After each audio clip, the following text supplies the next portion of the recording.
long days, pleasant nights, and welcome to Kingslingers, a Doof Media podcast journeying through Stephen King's Dark Tower series and beyond. I am your host, Constant Reader Scott Daly, and I'm joined, as always, by my friend who's agreed to take a dive in the 8th round. It's Matt Freeman. Matt, how's it going? Oh, it's going well. I'm feeling strong today. This is going to be a fair bout. What is the odds against you at this point? 8-3. That's very specific. I don't really know how that works. This week on the show, it's Thanksgiving. And so while you were pretending to hang out with family and really just sneaking away to listen to us, of course, we are going to be talking about Low Men and Yellow Coats. This is the second episode of our coverage of the short story. Today, we're going to be talking about chapters 5 through 8 of the novella. In this week's reading, Ted and Bobby have a slumber party and then head to the bar to gamble on some sports games. I'm sure Liz Garfield will love hearing about all of this. Matt, what did you think of this week's reading? Well, this book continues to be my favorite of the books that we've read so far in terms of making me feel things and containing just all these beautiful insights and just kind of flashes of humanity that pull you back to being, that age. Sure. And I'm just like, yeah, this is what writing's all about, man. Like, I love the adventure. I still love drawing of the three and all that, but like, it's a whole different animal, and it reminds you. Number one, makes me more impressed with Stephen King as a writer because you realize what his range actually is, and it kind of just reminds you like of how kind of raw and immediate writing can be and, sure. and reading from this side of the experience. Yeah, I mean, from my perspective, I have been absolutely blown away. I've always loved the story, but the deep dive into it has opened it up for me in a way that I am just absolutely loving. I think if we break it down into season 2 terms, I think it has the character work of Insomnia and the prose work of Salem's Lot, and it's those two things kind of combined. And I mean, it's exactly what Ted Brodigan talked about last week, right? If you have a story with good story and good words, you got to cherish that thing. And I really think over and over again, that's what Low Men and Yellow Coats has been for me that so far is just like, I have moments where I can't believe how much I love the characters and love reading about them and experiencing the world through their eyes. And then there are moments where I am blown away by just the writing itself. And that has happened again and again and again throughout these 8 chapters that we've read so far. Yeah, I feel like King might have sat down thinking, I'm going to write a Golding novel. I'm going to do that. I'm going to try to make something that is both, beautifully written and a great story. Mm-hmm. Yeah. We have so much to talk about this week. The script is so long. I think Matt came in and was like, Scott, the script is 21 pages and I haven't even put my notes in yet. So we're in trouble, folks, as far as having a speedy, quick episode. But after I say that, and every time people are like, no, we don't want those episodes. I don't know if I believe that, but it's going to be a long one. It's going to be a long one. Yes, it is. Also, our discussion question this week had 7,000 answers, and every single one of you wrote an essay, and they're all delightful. And so we're going to have to read them all. Yeah. That was more than half of the script, honestly. So yeah, it definitely was. Yeah.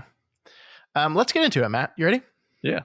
Let's talk about chapter 5, titled Bobby Reads the Paper, Brown with a White Bib, A Big Chance for Liz, Camp Broad Street, An Uneasy Week, Off to Providence. Wow, a lot of things in that little chapter title summary. Yeah. And it's a big chapter, I think. Chapter 5 begins with Bobby once again reading out loud to Ted. And as you said last week, I like that we're getting bits and pieces of kind of what's going on in the world from these papers. One of the things that Bobby reads here at the beginning of the chapter is Viet skirmishes intensify. And Ted's response to that was, before breakfast, thanks, but no thanks. Yeah.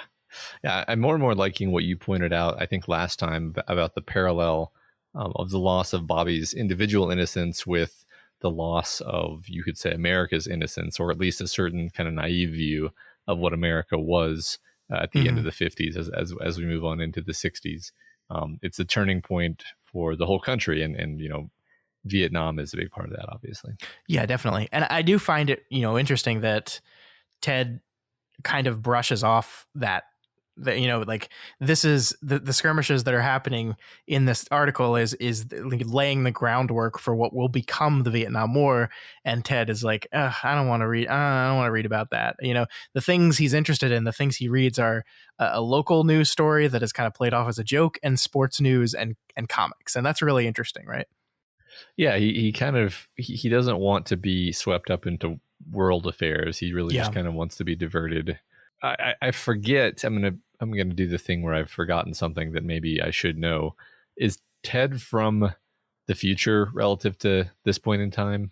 So I don't remember if it ever explicitly says he is or not. I do think that like kind of the way Algol Ciento works is that it's kind of out of time. And like the doors go to different wheres and winds. So like, in Algol Ciento, they could have been getting news from, multiple time periods within Earth's time, or whatever level of the tower this world is on. Like that I don't think we're specifically told this is like Keystone Earth or anything. I don't think so.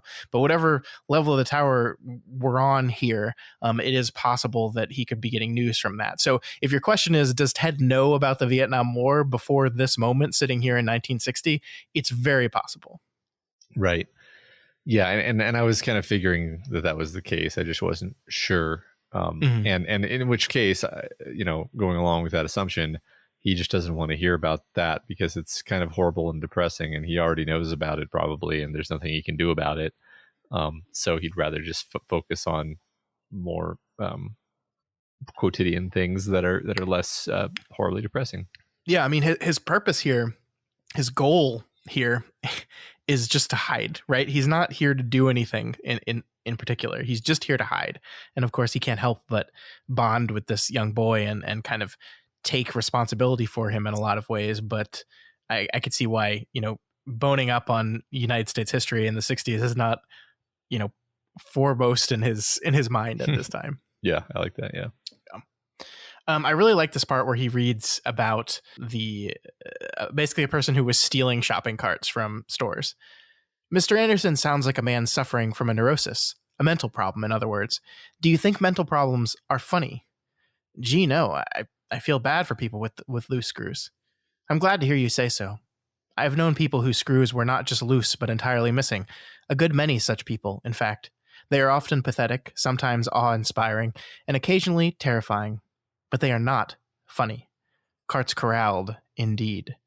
So this is our kind of, way back introduction to Ted's extremely complex relationship with the rest of the breakers at Algol Ciento, which is interesting, right? Because that doesn't actually exist yet. Yeah, I agree. Like, it makes this passage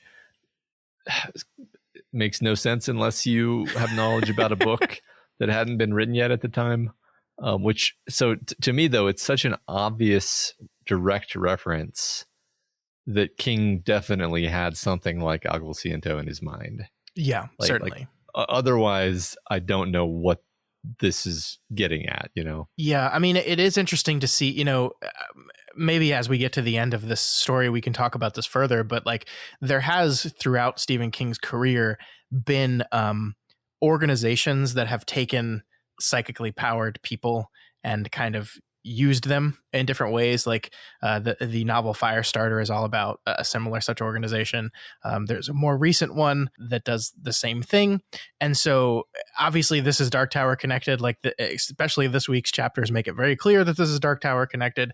But I wonder how much King had fleshed out what all that means specifically, or if this was just a extrapolation of the organizations he had already constructed in these earlier novels of his. I don't know the answer to that question, but it's really interesting to think about. Because, yeah, I mean, this is referring to something, and we don't actually know what that reference is, unless we're us, where we do know what that reference is. No, it's funny that you say that, because I just figured, he's talking about Algol Ciento. But then, as you point out, it could just be a very, very vague notion that King had in his mind about, dark, shadowy organizations that try to collect and I think as you also pointed out, like the way that the Lowmen and the Cantoy are sort of described, it's not 100% consistent. I mean, neither is it jarringly inconsistent, and we haven't really seen them yet. So maybe I'm speaking prematurely. Anyway, it doesn't matter. This isn't stuff that really concerns me. It's just kind of fun to think about. Certainly. Think about when he figured certain things out. Yeah, I mean, I think in this week's reading, and we'll get to it, there is an otherworldly power of the Lowmen that I just don't think, like, when we meet them in the Dark Tower, they have. Like, they're really just monster people with skin on their, like, it just, I don't know, the way this builds them up as this unstoppable power that is going to, like, immediately reach into your mind unless you think of something else immediately. And then when we meet the Lowmen in the Dark Tower, a lot of them are just kind of like dumb. They're just like dumb. There's a lot of comedy beats played off of them, and there's an interesting difference there for sure. Yeah, like a point is made that these scary servants of pure evil are actually like incompetent bureaucrats mostly. Right. Yeah. You know, the best I could do would be to sort of say to sort of square the circle would be to say the particular moment where later on Bobby's having his dream and he sees the eyes of the Crimson King in the dream. It's like, well, maybe this isn't really like the Cantoy themselves that have this psychic power. Maybe this is the Crimson King himself sort of projecting some power into them or through them to look for Ted, because Ted is extremely important to his plans. Sure. That allows me to be like, yeah, okay, sure. That's possible. Yeah. I want to talk more about that when we get there. Okay. For sure. I have some ideas that I want to run by you. So a day later, Bobby sees his first lost pet poster and again makes the choice not to tell Ted about it. I love this little part right here. I won't think about it, he told himself, stepping back from the poster. And when a voice from deep within his mind, a dangerously adult voice, protested that he was being paid to think about stuff like this, to tell about stuff like this, Bobby told the voice to just shut up. And the voice did. So here we see once again, like this kind of made manifest idea of the childhood and adulthood are kind of at war within Bobby Garfield. He's in this liminal state that we've talked about, and they're kind of battling back and forth for which version of Bobby we're going to see here. And at least in this version, the adult loses and the child choice wins the day. Yeah, I think last week I was kind of annoyed and frustrated at the idea that Bobby was going to not do his job, just kind of mad at the protagonist in a way that is never really productive when reading. But, you know, this twist, not twist, but this bit here made me kind of click on what we're doing.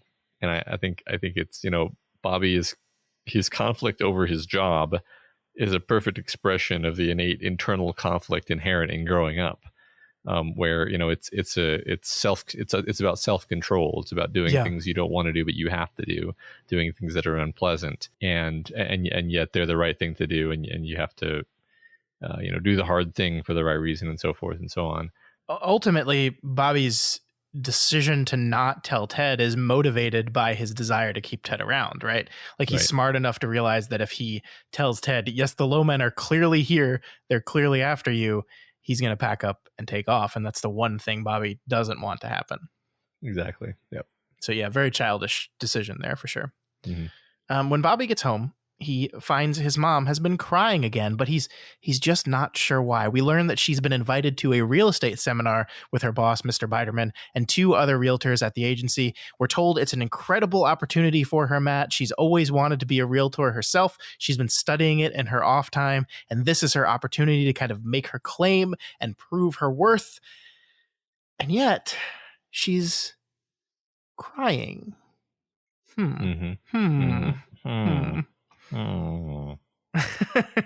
So it sort of seems like there's something much worse going on here than what I sketched out last time. But I don't know. Like, I feel like there's not a lot of concrete lines of evidence. Highly possible that I'm missing something. I think we can talk about this a bit later when we get some of the dreams. Sure. But I don't know. I just kind of feel like I'm missing something. I think you're supposed to feel that way, in my opinion. I think the book does a very good job of kind of laying out what's happening here in a way that you understand just a little bit more than Bobby, that you're just a little bit ahead of Bobby, but because it hasn't fully clicked in his mind what's going on, that you're just kind of briefly behind him. This is one of those things that's really hard for me because I can't remember, how much I was able to pick up without knowledge of the full story. I don't have that knowledge in my head anymore, so I can't say like with absolute certainty, no, Matt, you should have definitely figured it out by now. I don't think that's true. I think we're supposed to. I think part of the hook of the story is we're just slightly ahead of Bobby because we're older than him and we understand more than him, and the text does a good job of displaying that. But no, I think you're fine in not having all the pieces together. Okay. Yeah, we'll see. In retrospect, maybe it will seem more obvious, and we can talk about that at some later point. Yeah. Of course, her going away presents a problem because Bobby has nowhere to stay. Sully John is gone at a summer camp, and his parents are visiting family, and he couldn't stay over at Carol's house because she's a girl. Mm-hmm. But fortunately, there's Ted. Hooray, there's Ted. I love this part here when they decide to go up and ask Ted. Maybe it'd work, Liz said at last. She spoke musingly more to herself than her son. Let's go talk to Brodigan and see. Following her up the stairs to the third floor, Bobby wondered how long she had known how to say Ted's name correctly. A week? A month? From the start, Dumbo, he thought. From the very first day. That's so good. I love it for multiple reasons, because not only is that obviously glaringly true, right? Bobby's ability to kind of figure that out and realize that shows his evolving understanding of who his mother is as a person. Yeah, I think that's true. He's getting a more dark, hard-edged and cynical view of her. Yeah. But it's funny for me, like, it's fascinating how much I don't hate Liz because this is a super passive aggressive thing to do. It's totally unjustified to be this petty and horrible to Ted for no reason. It somehow just makes me relate to her more. I'm not a terribly passive aggressive person, I don't think, but it's just there's just something about the way King is writing Liz where he just refuses to allow the text to condemn her even when she is doing these obviously shitty things. I think you're right. I agree. Like, there have been plenty of characters in Stephen King novels that I have absolutely despised and like just got angry every time I saw them. Liz Garfield is never one of them. And I think it's because we're mostly being shown her from the perspective of Bobby Garfield, who has this very conflicted and very confused mixture of adoration and love and frustration and anger, right? Mm-hmm. Like, to Bobby, his mother is this person that he is desperate for her love, but also is incredibly frustrated with her as a parent and as a person. And he is really having trouble squaring those things. And again, to go back to our central motif of this whole story, that is part of growing up. Part of growing up is not only the changing relationship you have with your parents, but how you square who they are as human beings. And do you like, are there things about your parents that you can't stand to the point where you stop liking them as people? What happens then? And I think Bobby is struggling with that right now, but I think he still has, a child's love for their parent in there somewhere. And that is helping the perception of Liz as frustrating, but ultimately not monstrous. Yeah, I like that a lot. That's great. So they decide that Ted is going to stay on the pull-out couch at the Garfields and watch over Bobby while his mom is gone. Bobby is beyond excited about this prospect. He's never been more excited about anything in his life. And I love the agony of the decision here. Like we're talking about the Lost Pet posters where like he's so excited about this prospect, and then he's like, if he hadn't quite made the decision 100% before, now it's made, because like he's going to get to have one-on-one time with Ted. I can't tell him now. I can't tell him about the Lost Pet posters because he would surely leave, and that would spoil this. It would spoil the time I'm going to get away from my mom. It would spoil the time I'm going to get with Ted. So once again, he chooses the most selfish option and keeps it from him. Yeah, and you really understand Bobby's desperation for this because, it's more than just like a sleepover with the best friend. It's much bigger than that. It's this taste of adulthood and freedom and independence, which he's really desperate for in particular. And that's just, in general, a thing that's very alluring when you're that age. Sure. I had no trouble, relating to Bobby here. Yeah, no, I'd be so excited about this too, for sure. Yeah. As the time of the conference starts to approach, poor Liz Garfield is getting more and more anxious about it. I love this text here. She seemed excited by her preparations, but there was also a kind of grimness to her. She was like a soldier about to storm an enemy beach, or a paratrooper who would soon be jumping out of a plane and landing behind enemy lines. One of her evening telephone conversations seemed to be a whispered argument. Bobby had an idea it was with Mr. Biderman, but he wasn't sure. So the complicated nature of Liz Garfield again here, right? She's anxiously trying on sexy dresses, trying to look her best. She's excited, but she's also terrified. It seems like she knows something's going to happen here and she's afraid of it, but the opportunity that this is presenting for her is too much to pass by. There's so much going on here, and Bobby is just barely understanding it. Like he gets the tension and the badness, but doesn't really get what that means. Yeah, it's like he has a bad feeling about all of it, but he refuses to think any further than that feeling. Like we just see him noticing these things. We don't see him processing these things.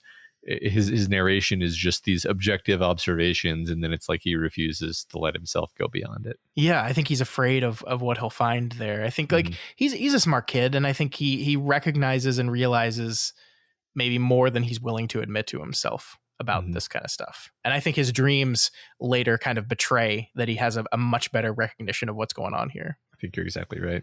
And then the day arrives and Liz gets ready to go. And we finally get to meet the much talked about Mr. Biderman, Matt. And here's the one little bit we get with him.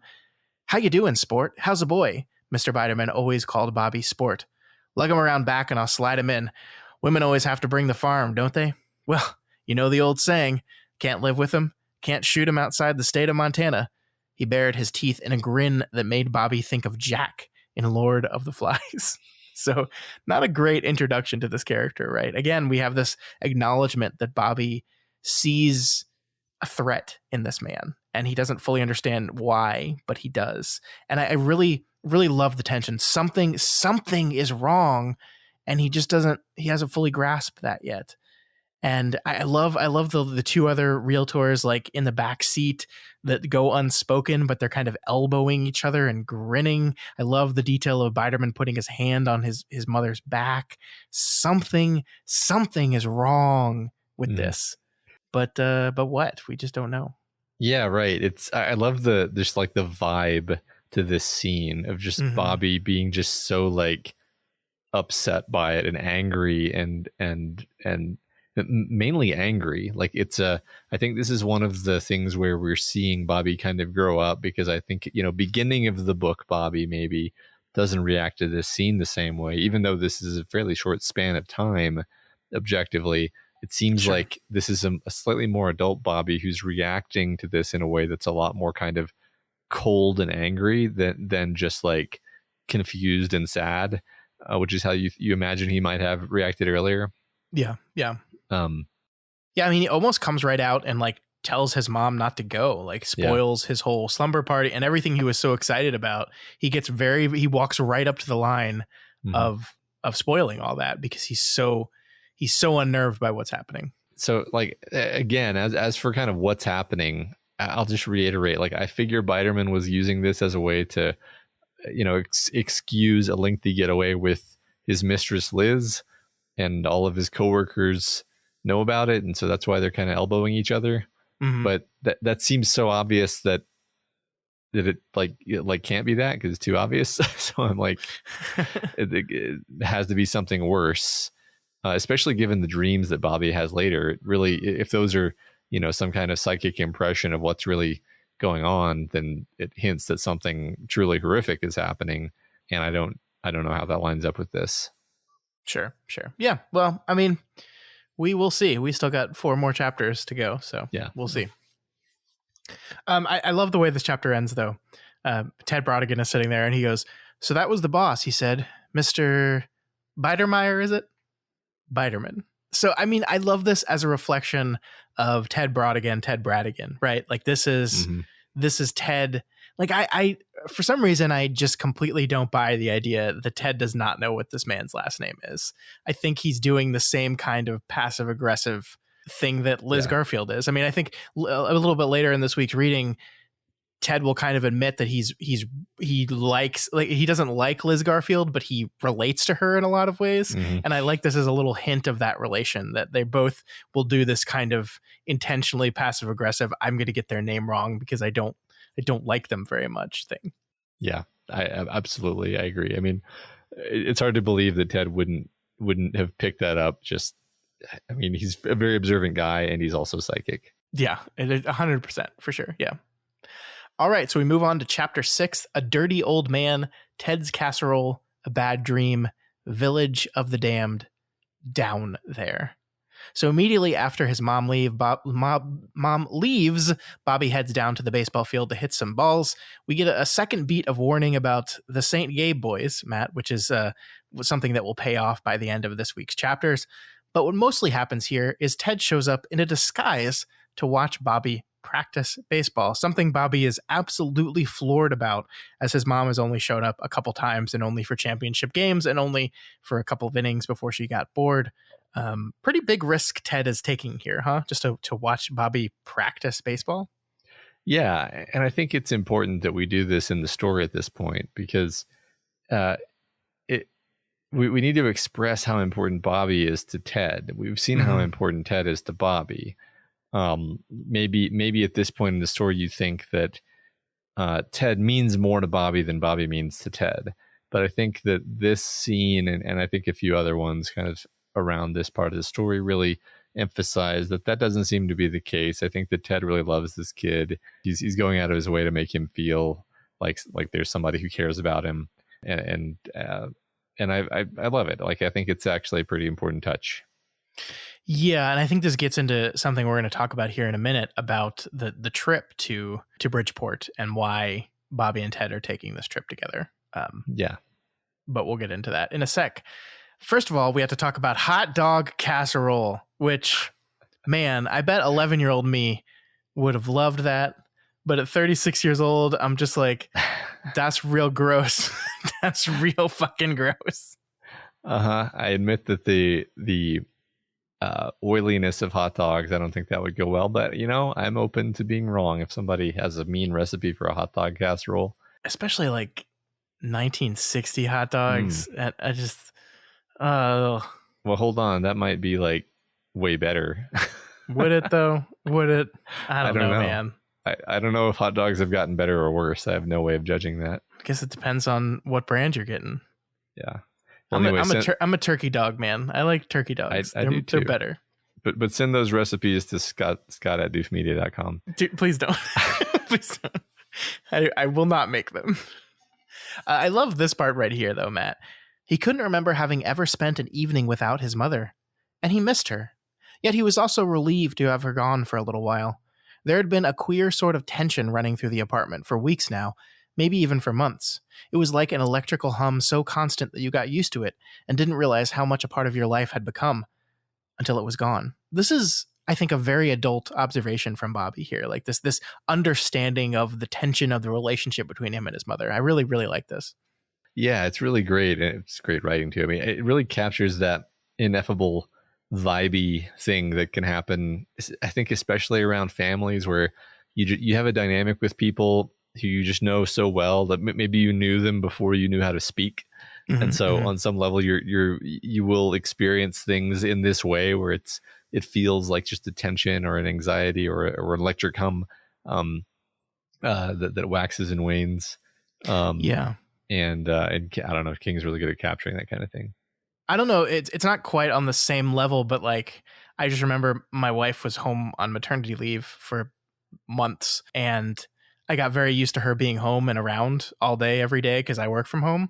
And then when she went back to work, there was this very noticeable change in everything around the house. Like, and it's just like you get used to a person's presence, and you kind of they fade into the background, just like that electrical hum for sure. And it's like it's not until they're gone that you feel the silence of their electrical hum being gone. Yeah, it's weird. It was a weird experience for me, especially after a year of pandemic when we were both just home all the time. It was just weird. Totally. Yeah, I feel you. So Ted announces his plans for the following day. He needs to go to Bridgeport to run an errand and wants Bobby to come along with him. He wants to take him to a movie, the movie titled Village of the Damned, a movie which technically came out in December of 1960, not the summer. So, Stephen, wrong, Stephen. You were wrong. We'll talk about the movie in a little bit here, but I have a question for you, Matt. This is the question I want to pose that we kind of set up a couple minutes ago.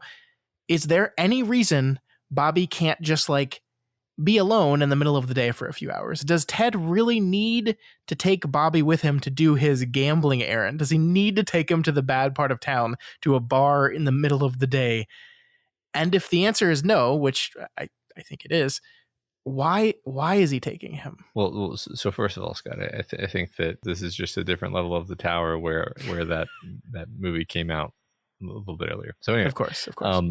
The best I can do. So I kind of had a couple of thoughts about this. Like, Bobby is clearly allowed to just wander freely through town without supervision. This is the 50s. So he could have left him. So maybe Ted wants to give Bobby a taste of what some aspects of adult life or the world are like. And he thinks this is a good opportunity to do that. Maybe Ted suspects the low men are near and he doesn't want to leave Bobby alone. Maybe both of those things, maybe something else. I mean, I feel like you have something in mind here, so I'd be curious if it's not spoilery. Like, why do you think Ted is bringing him on this errand? Well, I mean, I think the low men stuff is really interesting because there is a part little later where after they run into the low men, Bobby's like, "Are they going to come after me now? Are they after me?" And Ted is like absolutely adamant that no, that's not true. Like they are not interested in you at all, and they won't be. And we kind of know that's not true, or at least from the level of they use Bobby as a threat for Ted. So eventually that becomes not true. They are aware of Bobby and use him. I don't know. I think there is a lot going on, and we're going to talk a lot about the corner pocket and what Bobby learns at the corner pocket. And I feel like there's this little wink in the text at that point of like, what are the odds that you walk in to the same bar that your dad used to frequent and meet people that knew your father really well? You know, like it just seems coincidental in a way that seems directed to me. So I think maybe not even consciously Ted was doing this because he wanted to expose Bobby to some truths about himself and about the world. I mean, that's like, I think that's part of the reason why he took him to Village of the Damned in particular. I think that is, there's a lot going on there, a story about psychic children. We'll talk about that in a bit. There's a lot of imagery there, but that seems, again, intentional by both our author, Stephen King, but also the kind of the director of this entire chapter, which is Ted Brodigan. So I don't know. I think Ted is aware of a lot more than he lets on a lot of the time, and I think this was a conscious decision to expose Bobby to this stuff. I think you're right, and I mean, it works as just setting Ted aside. Just it's the sort of thing that Stephen King likes to do. But I also like the idea that Ted is being a lot more strategic about these things. I guess I was kind of unclear on like, how does Ted know this bookie? How does Ted know this guy that he gets the hot tip from by reading his mind? Like, is Ted from here? Like, I guess I found myself very confused about like how Ted even knew where to find the bookie in the first place. Yeah, I mean, I think it's this weird combination of it doesn't matter, and also Ted has the ability to know things that other people know. So like, like he, you walk into the bar, you see the bookie, you shake hands with the bookie, and then the guy he knows that, and then you say them, like blah blah blah sent me. Oh, you know him, yeah. Like sure. The same thing. I mean, it seems like Ted knows more than that because he's like he expected someone to be there that would give him the answer to the fight. But I don't know. Like, it's just when you have a man with incredible psychic powers, like how much they actually know and how much they're just, pinging off of everyone they see around them is unclear. But yeah, I mean, I think it's a fair question to be like, Ted escaped from Blue Heaven, came and hid here, and seems to have all these connections. Where the hell did he get those? Well, I really like your read of how you just sketched out, like, in a very practical sense, how he could have figured all this out just by reading different people's minds and then just ad-libbing. That totally makes sense. And that lines up with my understanding of Ted. So sure, Okay. We'll go with that. All right. Then Ted and Bobby have a farting contest, basically. And frankly, if your coming of age boy story doesn't have farting or shitting in it, is it really a coming of age story? I submit to you, no, it's not. But what about the vomit clause? Yeah, that's fair. Shitting or farting or puking. We need it's the holy trinity of coming of age stories. Yeah, there you go. So Bobby then goes to bed and correctly guesses that the mind reading power he had a few days ago came from Ted, and then he has a dream about his mother. And I'm just going to read this part for you, Matt. He dreamed that people were chasing his mother through the jungle. Jack and Piggy, the Littlelands and Don Biderman, Cushman and Dean. His mother was wearing her new dress from Gowns by Lucy, the black one with the thin straps. Only it had been torn in places by thorns and branches. Her stockings were in tatters. They looked like strips of dead skin hanging off her legs. Her eyes were deep sweat holes gleaming with terror. The boys chasing her were naked. Biderman and the other two were wearing their business suits. All of them had alternating streaks of red and white paint on their faces. All were brandishing spears and shouting, "Kill the pig, slit her throat, kill the pig, drink her blood, kill the pig, strew her guts." So he's worried about his mom here. I mean, if we read non-propheticness into these dreams, but just subconscious fear, then this is his worry about his mom manifesting. This is, as we talked about, like perhaps his subconscious being more aware of the trouble she's in that is his consciousness is. Well, and I think you're right to pose it that way, because whether or not it's psychic, it's pointing us in kind of the direction of what we should be worried about and what Bobby is worried about, which is like these men who she has gone off with are basically savage predators who are hunting her in some way that is harmful to her, and she is frightened of them, and if not physically on the run from them,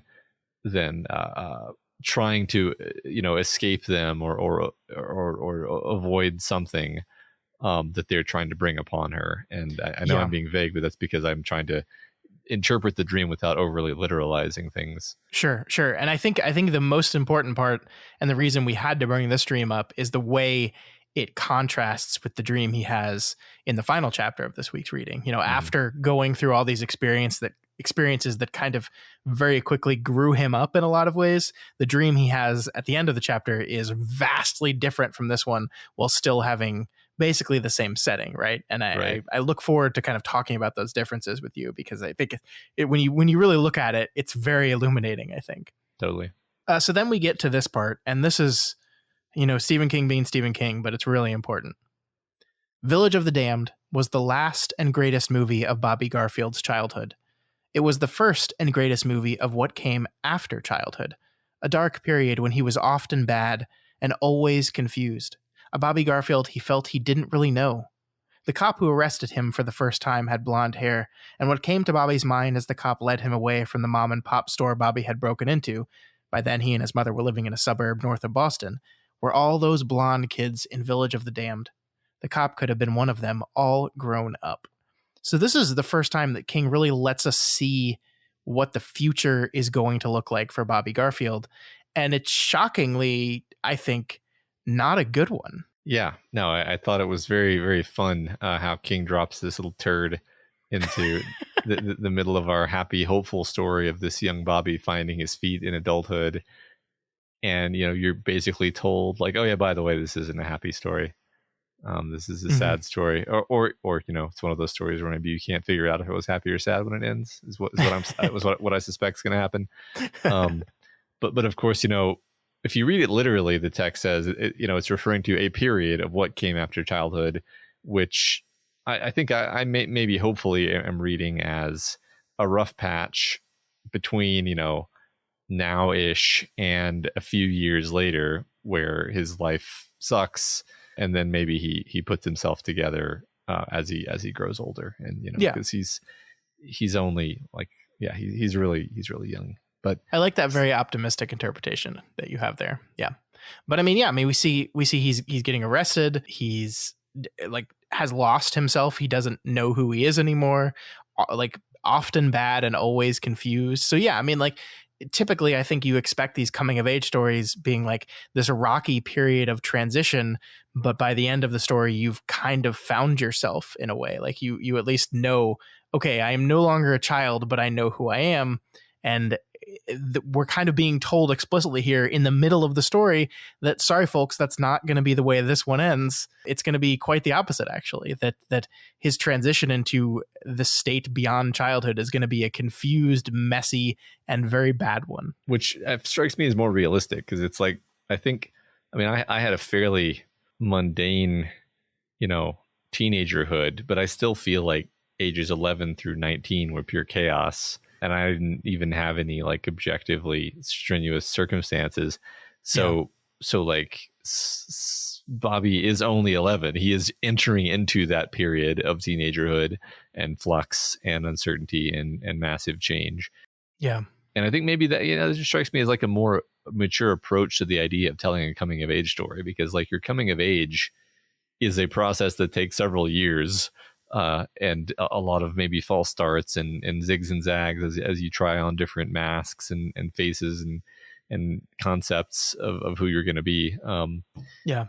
So I think this is, maybe even if we're going to be really precise about it, this is not a coming of age story. This is a end of childhood story. Yeah. And I think to tie it back to our, 60s American loss of innocence period, it's not like America was like, oh, good, we finally grown up, and then everything was fine. The 60s were a very confused, often bad time, right? As our country really, exposing the parts of it that a lot of people were very ignorant of, had a lot of trouble kind of figuring out what all that means and what to do next. And I mean, in a lot of ways, we failed on a lot of that stuff. Mm-hmm. And I think, this little hint of who Bobby is going to become, I think, is again a little hint of how we're tying Bobby to America in the story. Mm-hmm. Yeah, I agree.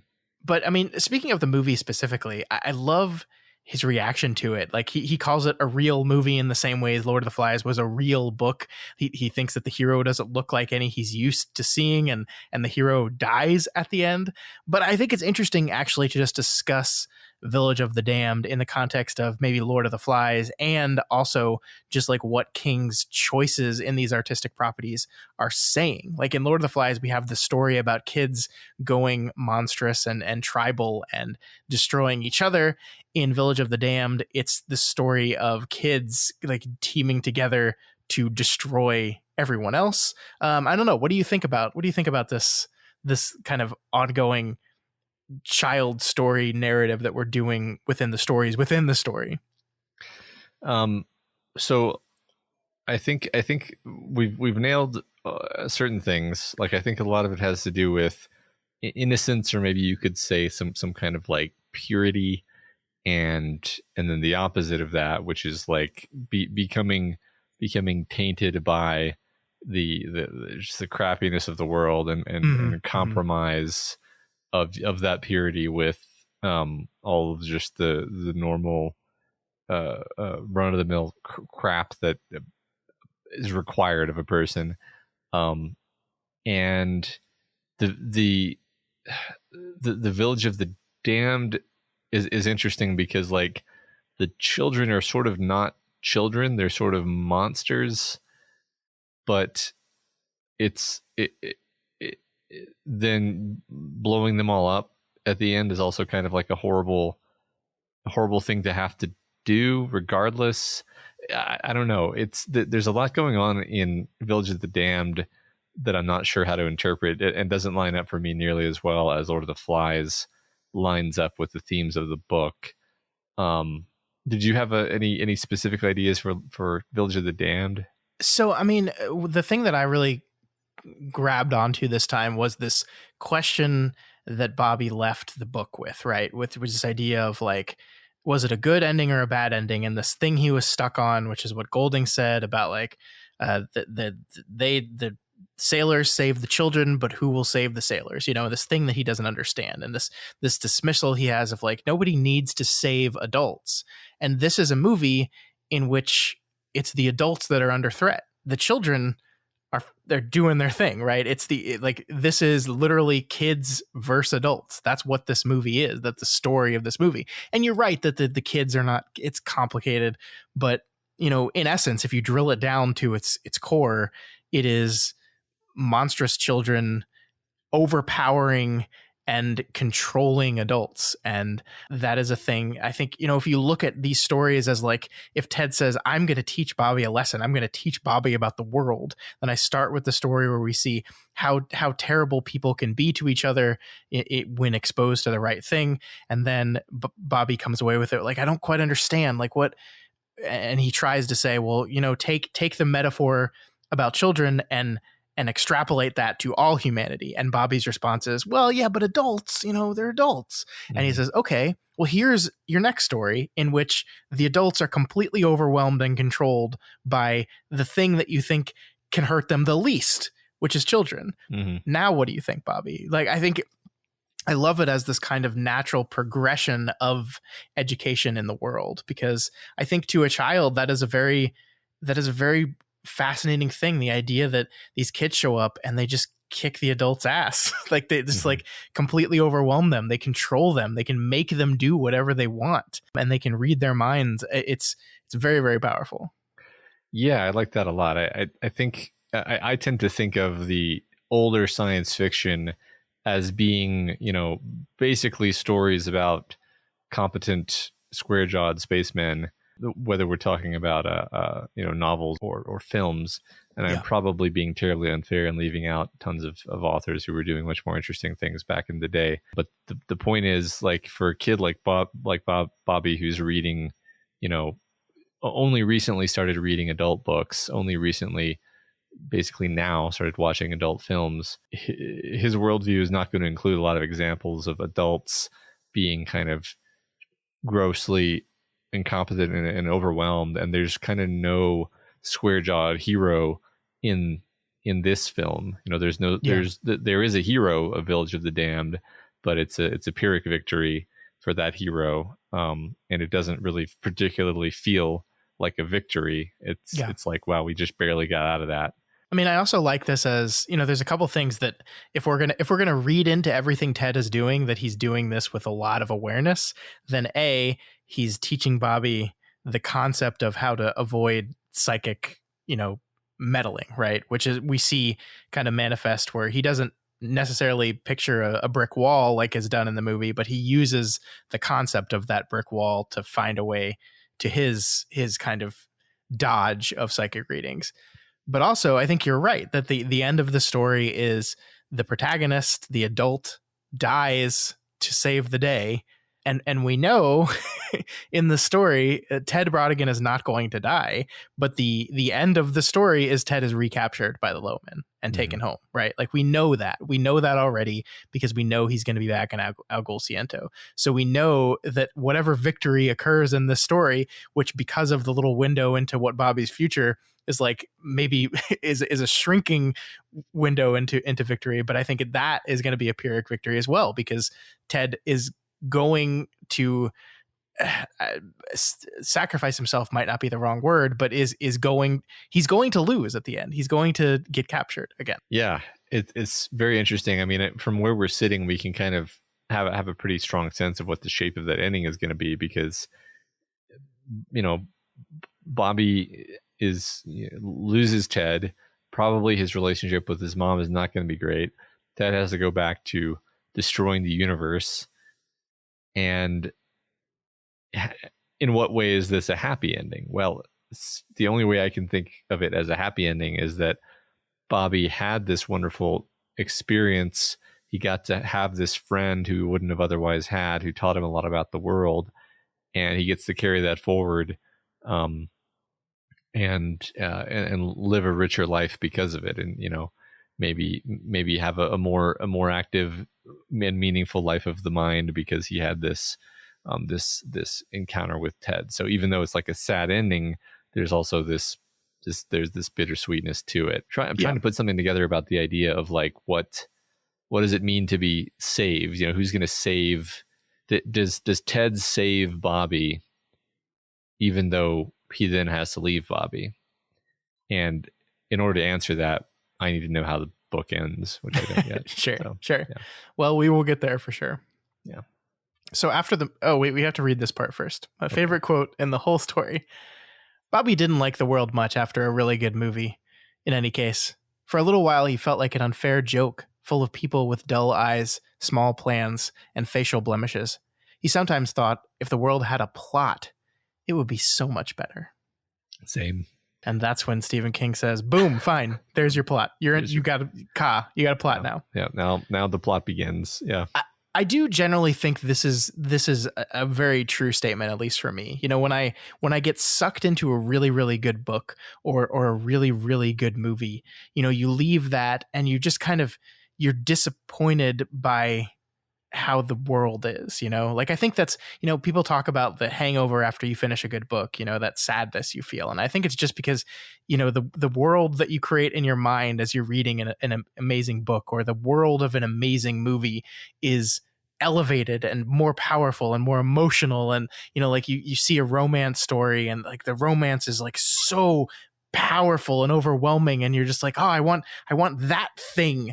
And of course it's never quite like that thing, because that's how stories work. And so you're always just a little sad. And I've definitely felt that before. Yeah, it's like I remember reading newspaper articles about tons of people getting depressed after watching Avatar, the James Cameron film, because it was this beautiful experience, and their real life was so drab and boring compared to the perfection.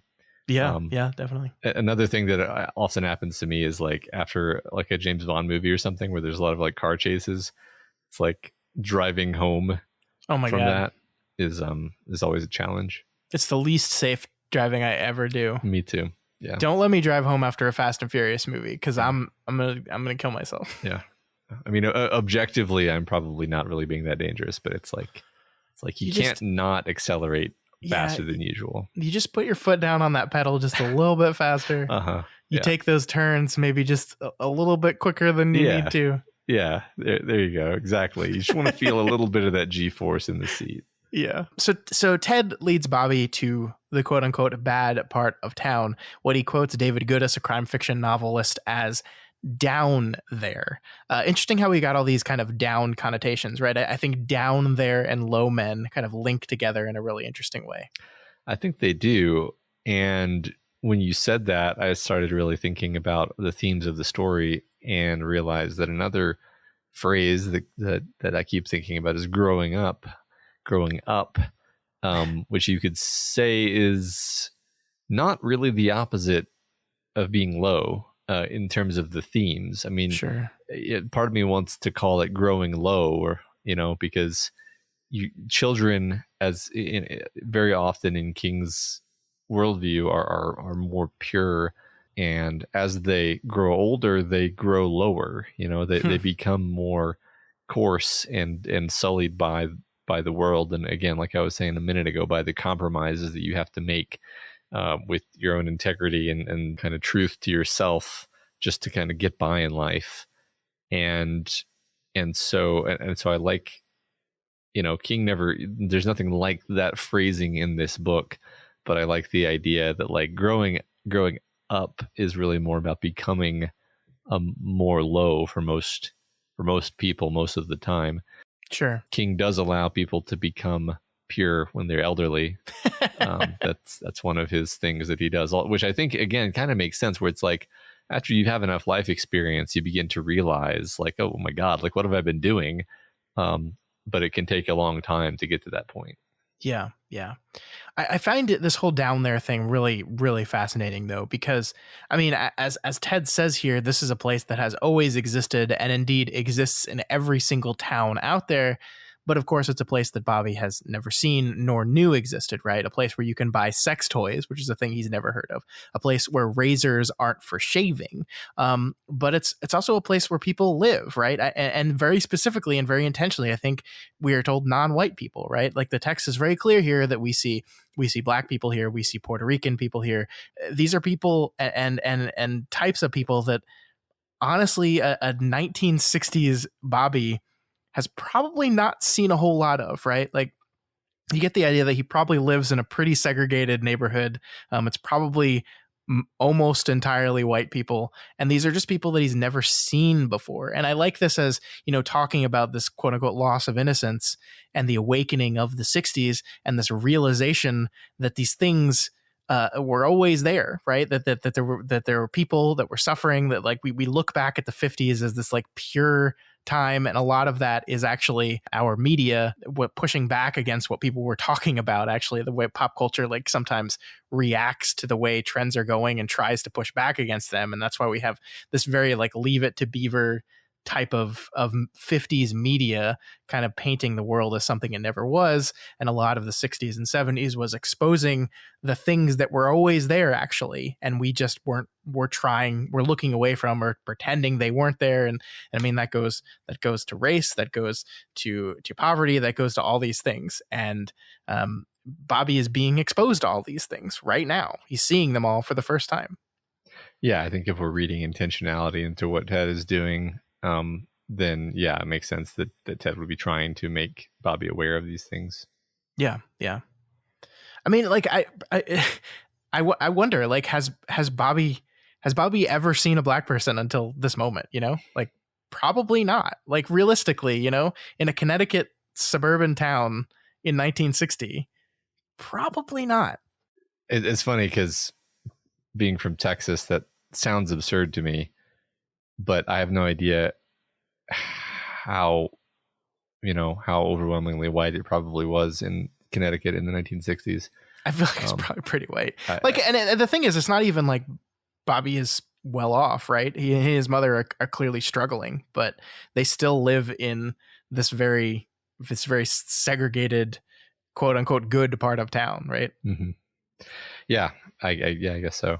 Yeah, no, I mean, you could be totally right. I just, when you said that, I was like, that can't be right. And then I thought about it for a second. And I was like, yeah, maybe so. I don't know. I don't know, man. I guess you and I lived in a different part of Texas from each other, because my graduating class in high school of 700 people had, I think, 3 black people in it. So fascinating. That's, yeah, I lived in a very white part of town for sure. I mean, I live in Houston. Houston's a pretty international, intercultural place. Yeah, I don't definitely know more so than the Dallas suburbs for sure. Yeah. Yeah. I don't know what the statistics would be on that, but I always, yeah, I don't know.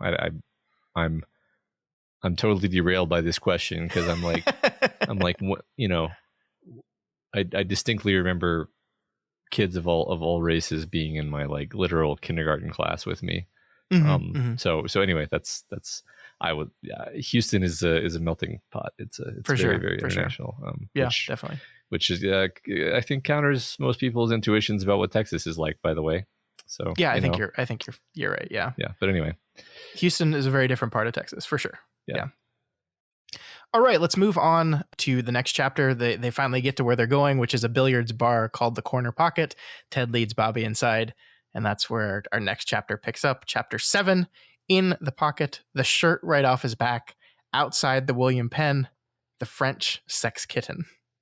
So we open with Bobby's description of the pool hall, which frankly is delightful. I've been to places like this so many times that I think I forget what they must seem like to someone who is just now learning they exist. But King, of course, doesn't forget, and I love this description here. What struck Bobby first was the smell of beer. It was impacted, as if folks had been drinking in here since the days when the pyramids were still in the planning stages. Next was the sound of the TV, not turned to Bandstand, but to one of the late afternoon soap operas. Oh, John, oh, Marcia shows was what his mother called them, and the click of pool balls. Only after these things had registered did his eyes chip into their own input, because they needed to adjust. The place was very dim. I just love that. The smell of beer, it was impacted. I love that description. Yeah. Oh God, what a word, man.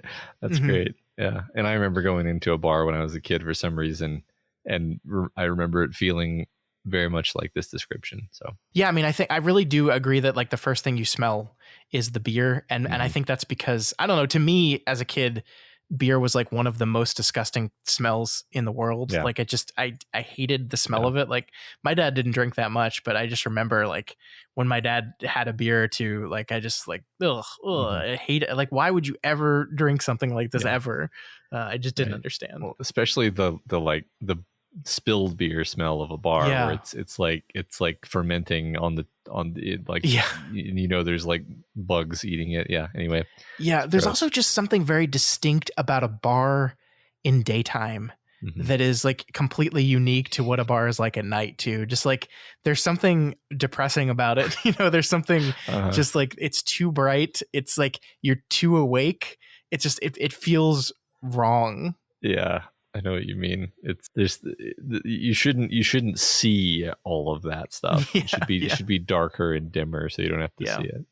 So we meet Len Files, who, as it turns out, is a bookie, as this place is way more than just a pool hall. We learn that Ted is here to place a bet on the Albini Haywood fight, which are, by the way, not real boxers. Matt, I looked this up. I guess when you're about to have one of these guys, you know, take a dive in a fight, you don't want to like have real boxers and say that you're accusing one of them of taking money to take a dive for a fight, you know?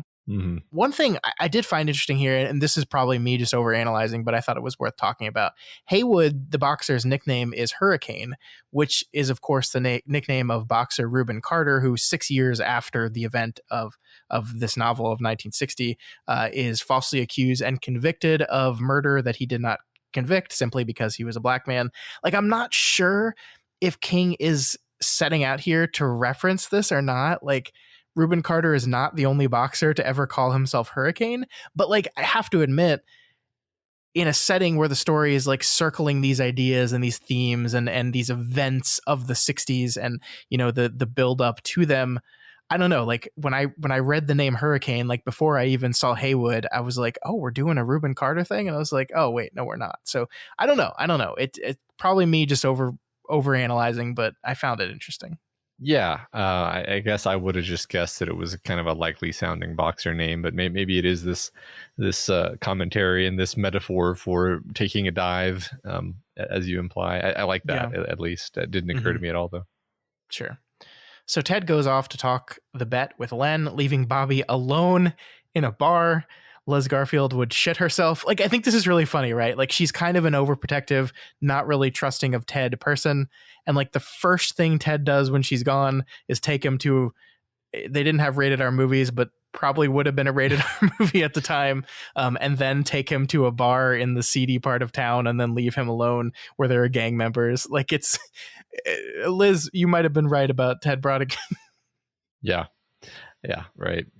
I mean, that's another thing that kind of makes it so that you can't really hate her, because she's like, she on some, I think she knows that he doesn't really like her, and he knows that she doesn't like him, and it's mutual, and she's kind of right to think that he has, you know, some plans for her son that they're not terrible, they're not nefarious, but they're also not what she would approve of. Yeah, definitely. And she's not wrong. So after Bobby exchanges some pleasantries with a member of the local gang, as you do, as he's about to take a keychain from the corner pocket, he ends up chatting with the bartender named Alana, who recognizes Bobby, or rather recognizes Bobby's father. It turns out Randall Garfield used to come to this place a lot. Yeah, Bobby said, he never met an inside straight he didn't like. That's what I heard. I don't know about that, but he was a nice guy. He could come in here on a Monday night when the place is always like a grave, and in half an hour or so, he'd have everyone laughing. He'd play that song by Joe Stafford, I can't remember the name, and make Lenny turn up the jukebox. A real sweetie, kid. That's mostly what I remember him. A sweetie with red hair is a rare commodity. He wouldn't buy a drunk a drink. He had a thing about that. But otherwise, he'd give you the shirt off right off his back. All you had to do was ask. So Alana paints a picture here, Matt, of this wonderful, gregarious person who came into the bar maybe 3 times a week, played cards maybe once or twice a month, but never really lost big in those games. This wonderful man. And Bobby is completely thrown. This image of this person who doesn't even come close to the person that his mother described. And I love this part here. Were the unpaid bills a fiction? Was that possible? Had the life insurance policy actually been cashed and socked away, maybe in a bank account instead of between some pages of the Sears catalog? It was a horrible thought somehow. Bobby couldn't imagine why his mother would want to think that his dad was a low man with red hair, a bad guy, if he really wasn't. But there was something about the idea that felt true. And I love this because I totally understand Bobby's reaction here. But I think if we think about this for a minute, Matt, the truth is probably a bit more complex, right? Something I think Ted will gesture towards a little bit later when he says people are like diamonds, they have many sides. Alana sees Randy Garfield as a nice guy who comes in and livens up the bar 2 to 3 times a week. But maybe Liz Garfield needs Randy at home to take care of their 3-year-old baby. Maybe Randy doesn't lose big at cards, but maybe even losing like $50 when money's tight and you've got a new baby is like enough to be aggravating. The type of guy that gives someone the shirt off your back sounds really nice, right? That sounds like a nice thing to do until you remember that maybe the wife and the baby at home were counting on that shirt for something. You know, maybe someone who dies at 36 to a heart attack needed to be not going to a bar 3 nights a week, maybe doing something else, going to the gym. I love this shit where I think it's like people have different sides and the expectations for people are different based on those interactions, you know? Mm-hmm. Yeah. I mean, I like how the picture she paints is very positive, but there's notes in it like, yeah, he'd come into the bar on a Monday night. It's like on a Monday night. Yeah. And you know, like maybe he's really good at cards actually, but the reason he's always short on cash isn't because he's losing in games, but because he's giving it away to people who need it. But that's all the same to Liz, isn't it? Like she's just as out of the money. And in fact, maybe he's lying to her and telling her that he lost at playing cards so she doesn't, you know, hassle him about giving away money to people she doesn't care about, which is also not cool of him. Yeah. But it's uncool in a different way than we assumed.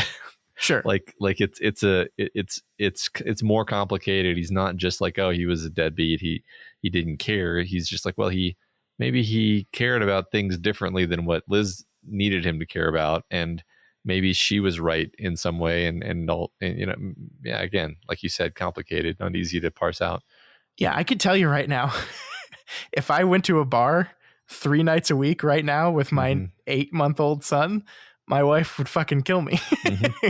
I mean, it's not even because I'm spending money we don't have. Like I wouldn't, but just the idea of I need you home. I need your help. We have things to do around the house. Like I understand you need to cut loose every so often, but like, come on, man.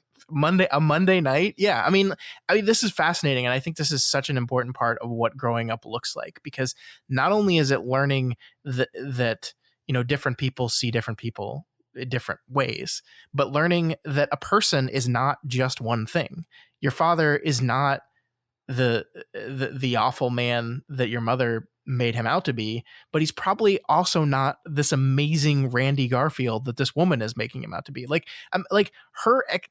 Alana's expectation for Randy Garfield is you come spend money at my bar and hey, you make it a good place because you liven up the crowd. And that's all I need from you. It's a completely different level of expectation than his wife would have for him. And so like, this is part of growing up, that understanding that people aren't one thing, they're many things. And people's expectations of people change how they view them. And I think this is all here in the subtext of this, but to Bobby, it's completely overwhelming. Yeah, sure. It's outside of the scope of what he's used to thinking about. And again, that, you know, you can really feel how this would just be a huge slap in the head to him, because he's not just feeling like, oh, I was wrong about who my dad was. That's heavy by itself, but he's also feeling like, oh, my mom lied to me about who my dad was. Yeah. Yeah. Which again, maybe she did, maybe she didn't. We don't know that yet, actually. Like maybe she just reported her objective understanding of who this guy was. It is kind of fucked up that she never tells him any good stories, you know? Yeah, I mean that's like we're being very very fair to Liz Garfield right now, but I do think there is something absolutely fucked up about choosing to implant the memory of your son's father with just the worst possible interpretations of everything he does. Mm-hmm. Even if you are insanely frustrated with your husband for spending all his money helping out other people or drinking or gambling, like even if this is true, I don't know, like if God forbid my wife passed away, I'd want to give my son as many good memories of her as I possibly could. Like I would not like pepper his memory with the stuff that she does every once in a while that annoys me, you know? Like I would not do that. I would not want to do that to my son. I'd want my son to remember the good stuff and the wonderful things and the part of him that or the part of her that I see in him. And Liz Garfield is making a choice, conscious or unconscious, to do the exact opposite of that, to only paint Randy Garfield as this terrible, no good beatnik of a father. And that's real fucked up. It's like the worst part of her personality is this kind of aggrieved passive aggressiveness where she feels like the world has given her a raw deal, you know, dealt her a bad hand. Mm-hmm. And she's sort of like perpetually justified in just being mad about this and taking it out on everyone, taking it out on Ted Brodigan, who she just met, because something unfair happened to her and she has a hard life. Like, I'm not saying she doesn't have a hard life. I'm saying the part of her personality that says I'm having a hard life and so I'm justified in being shitty to everybody all the time. That's the worst part about this character. No, I totally agree with you there. So we learn that Ted bet on the underdog in the fight because he used his ability to learn that Haywood is going to throw it. And I love that Bobby is smart enough to realize that Ted's doing all this because he's getting ready to leave. The low men are just too close, and he knows, despite the fact that Bobby has not warned Ted about any of the signs he's been seeing, Ted seems to know. And I want to talk to you about this for a bit, Matt, because I think King has kind of rather naturally set up the potential for great conflict with this whole thing, right? Like this idea that Bobby is continuously inundated with signs of the low men and then continues to make the choice to not tell Ted about them. This has been something that has recurred through basically every chapter since the idea of the low men were introduced. And it's this perfect recipe for a scenario where the low men get the jump on Ted because he was not informed, because Bobby failed to do his job. But it doesn't seem like that's what we're doing now. Like when Bobby eventually comes clean to Ted, Ted is like, yeah, I knew. I was just ignoring it because I didn't want to leave either. So King kind of like sets up this potential conflict and then just kind of says, nope, never mind. And that's not the first time he's done this, right? We've talked about King doing this in the past. We talked about it, in Insomnia with the concept of the serious consequence of them, taking other people's auras. Seemed like it was setting up for some pretty natural conflict and some pretty natural choices that our characters are going to have to make. And then he just kind of goes, nope. So I'm curious what your reaction to that was here. I think as usual, I was like pleased because I was kind of worried that we were just going to go in the obvious direction of, the sort of expected, almost cliche direction that had been set up and telegraphed was, okay, Bobby's going to not report. He's going to not report. Oh no, the low men are here. They got him. And then like, that's not surprising. There's no twist to that. It's just like, oh, the thing happened that King was clearly showing us is going to happen the whole time.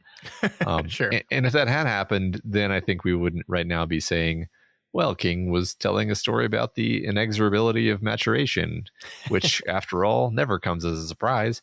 But I mean, I think in reality, like he's just going to make the book twist and turn and not go in an obvious direction because it's more fun this way. Yeah, I understand that for sure. I do think this is also sometimes the result of the kind of by the seat of your pants writing style that King has, where he's not outlined everything ahead of time, and he's just and obviously he goes through extensive edits and everything, but like he's just kind of making up the story as he goes. And so maybe at some point when he was writing the story, he thought that that's what he was going to do, and then he changed his mind or said, nah, that doesn't really fit with Ted, or I don't want to go that way, I've got a better idea. And the remnants of that setup are there without the payoff. Mm-hmm. Another interesting thing about this dynamic that we're in right now is we still know that Ted is going to get caught. And yet King has now removed from us the easy explanation for how that's going to happen. Sure. So it's like, okay, well now I don't know how he's going to get caught. I know he is going to get caught, but now it's confusing and not obvious. Maybe he chooses to stick around for some specific reason, like, I don't know, to help Liz or something. Yeah. And then that's even more dramatic and more interesting. Yeah. I mean, I think the one thing we can reason out here is that the reason why he hadn't left already probably has something to do with Bobby. Mm-hmm. Mm-hmm. And so, which is an interesting kind of twist on our whole it's Bobby's fault because he didn't do his job thing.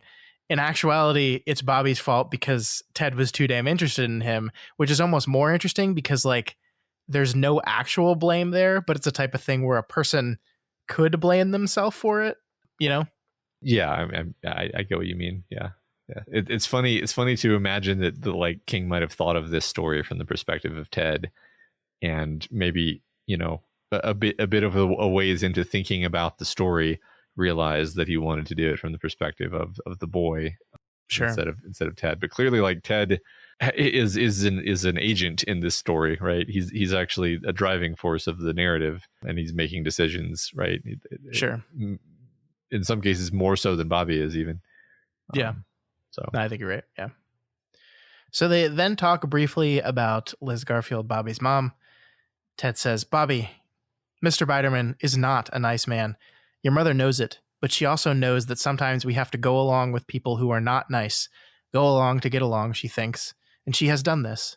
She's done things over the last year that she's not proud of, but she has been careful. In some ways, she has needed to be as careful as I have. And whether I like her or not, I admire her for that. So, we've kind of now taken the concept of the low men and pasted them directly on Mr. Biderman, right? Like we have the low men looking out for Ted, and then we have Mr. Biderman, who is Liz's low men, because she's having to be as careful around him as Ted is, which is really interesting. But I mean, at this point, any guess what's happening on this trip, Matt? I mean, so just to be more explicit, like, I think maybe she's being pressured into sex with at least Biderman and possibly also some of the other fellas from the office. Yeah. And maybe they're like exploiting her in this way because they know how precarious her position is, so they can like get stuff out of her.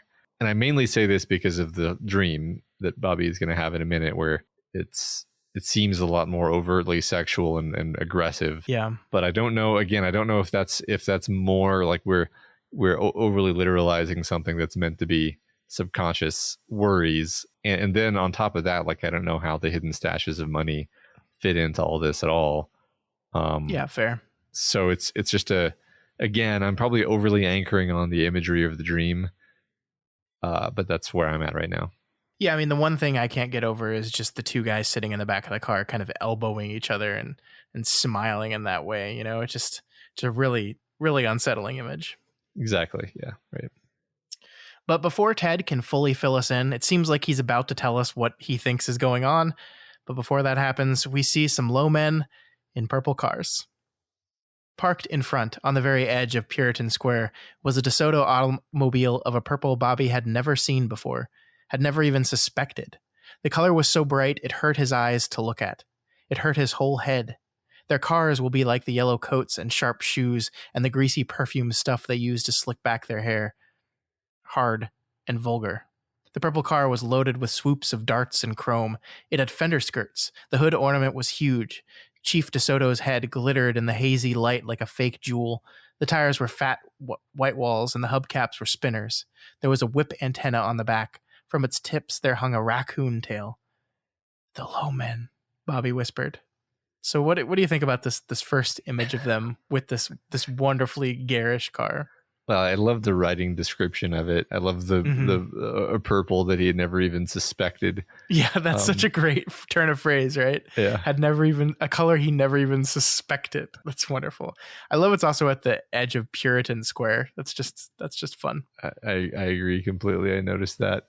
I don't know. It's just a great picture. It's this, and not just that. Like that's my, I don't know, favorite, not favorite. The great thing about Stephen King is like, it's just a car, but he makes it feel so creepy and otherworldly and shocking, you know, like it takes on this weight in your mind, even though he's just describing a car to you. Yeah, he should write a whole book about a car. Yeah, I was thinking that a car that is alive in some way, perhaps. Yeah, he should really get on that. It'd be a really good book. Yeah. So Ted tells Bobby he needs to take his mind away from here or they will find it. And so he tries to build up his own George Sanders brick wall. He reaches first for baseball, but then realizes that wouldn't cut it, and then goes for the image of the sexy poster of Brigitte Bardot, the French sex kitten, who in his dream eventually transforms into Carol. And as if our motif couldn't be any clearer here, Matt, we have our kid in this liminal state between childhood and adulthood, who experiences something profoundly adult today, and then when required to channel a thought that sufficiently distracts his mind, does he go to a game? No, he goes to sex. And I love this part here. Bobby looked at her, helpless to look away, helpless in love, lost in the smell of her soap and her perfume. The sound of her radio, Freddie Cannon, had given way to the platters. Heavenly shades of night are falling. The sight of her small painted toenails, his heart spun as a top did, with its lines rising and disappearing into other worlds than this. Which is fantastic. Which is wonderful. Just wonderful. Yeah. Yeah, it's also good. And yeah, I mean, as we've been saying, Bobby, previous to this point, has never evinced a really purely sexual thought, but now he's crossed this line. His brain now knows, hey, you want to get really distracted? Boy, do I have something for you in that department. Yeah, I mean, it's fascinating because, I mean, he definitely noticed the Brigitte Bardot poster outside the theater, right? In a way that like he like Sully John paid specific attention to it, and Bobby definitely noticed it, but in like the kind of like childhood curious way where you don't even fully understand, like, that's a woman and I'm interested in that in a way I don't fully get yet. But then this image is very specific. It's very sexual. And the fact that it transforms into Carol, and not just Carol, by the way, a Carol as she will look 7 to 8 years from now, which again is another thing that's very specific. Bobby, how the fuck do you know what Carol is going to look like 7 to 8 years from now? This actually is a fun little moment here, Matt, because if you will remember what happened right before Bobby goes into this image of distraction, Ted Brodigan touched him. And so did he give him a little juice to channel some power here to like enhance his mind's ability to search out and find something else and grab onto it? And so are we literally seeing Carol as she will look in 7 to 10 years, like actually seeing what she will look like? Very possible. Possible, yeah. And he's seeing the future. Yeah. I didn't notice that. Somehow missed that, but that's great. Cool. But yeah, I mean, I love this. It's like if we go from baseball, we go from baseball to woman in a towel. It's the perfect transition from childhood to this kind of teen pre-adulthood. It's perfect. Yeah. I mean, what's also funny is like, as soon as this scene like began and I saw what direction it was going, I was like, oh, I'm never going to be able to read any sort of like psychic mind invasion story seriously again, because this is such an obvious thing to do. And this would work. So like sexual fantasies just suck your mind in a way that nothing else does. So just do that every time. So anyway, anytime I'm ever in this situation where there's people psychically invading my mind, happens all the time, I'll know what to do. Yeah. And I mean, imagine the low men, they're like, whoa. Yeah, totally. I also really like Both Ted and Carol, when he's telling the story to them, like want to know what he used to distract himself, and he's like, no, I No, will not. I will no, not do that. nothing. Yeah. So regardless, it works, and they manage to dodge the Lowman and get back to the quote unquote safety of their house. Ted asks Bobby to clear out, saying he's safe, and the Lowmen aren't looking for him. And so he wants him out of the house. So Bobby goes to dump the 4 quarters that he had taken, and we get this passage right here. He looked around his room, seeing things with new eyes: the cowboy bedspread, the picture of his mother on one wall, and the signed photo obtained by saving cereal box tops of Clayton Moore in his mask on another, his roller skates, one with a broken strap, in the corner, his desk against the wall. The room looked smaller now, not so much a place to come to as a place to leave. He realized he was growing into his orange library card, and some bitter voice inside cried out against it, cried no, no, no. That's some powerful shit there, Matt. Some really powerful shit. Yeah, no, I love that. The phrase "not so much a place to come to as a place to leave." It's just like, wow. I dare say every young person has felt that about their room at a certain point, where it turns from a refuge to like, oh man, I need to get out of here. Yeah. I need to get out of here and go see my friends. Yeah, the things you adored suddenly become things that you're like, oh, that's embarrassing. The cowboy bedspread, the broken roller skates, the picture of your mother on the wall. Yeah, right. I very suddenly need to get rid of all of my stuff that I loved 5 minutes ago. Yeah. Yep. That's God. It's such a distinct but powerful thing. And yeah, this is what's fascinating. I think perhaps you think about these things more often than I do because your kids are growing up and actual people, whereas mine is still a little baby. But like, I feel like this is just not things that I think about very often, but reading this book brings it all back for sure. Like just the idea of looking at your room and being like, wow, this is a kid's room and I'm not a kid anymore. I remember having that feeling. And perhaps not all at once like it does for Bobby here, but over time, like it is a transformative thing. It is a thing that happens, I think, in stages, because there have been things. I mean, my oldest has, I think, gone through like a couple of iterations of this, where like there was like certain superheroes she was really into, and then, you know, from my perspective, very suddenly it was like, no, that's for babies, and I was like, but you love Superman. Okay, fine. I'm not going to win this argument because it's, you know, obviously it's your own preference. I'm not going to, but like it feel like, but like to see how quickly it changes. And it's understandable. Like I remember being in the same position. I don't know why, but the memory that popped into my head when you were talking about that, which is only tangentially related to this, is my older sister, who was like obsessed with the movie Titanic when it came out. Mm-hmm. Like obsessed. Like we went and saw it in the theater 4 times. Obsessed. That's like, she loved that movie so much. And I just remember for Christmas, I think the next year, like my mom, one of the Christmas gifts my mom got for her was like a Titanic jigsaw puzzle. And I just remember my sister like not caring about it. And I just remember hearing my mom in the background, like under her breath going, okay, I guess we're done with that. Yeah.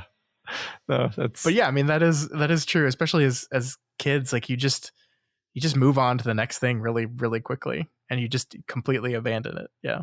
Yeah. You're trying to figure out this wild world. Certain things seem really cool, and then you learn one new piece of information, and now they're not cool anymore. Yep. Fascinating. Mm-hmm. All right, let's move on to our final chapter of the week, chapter 8.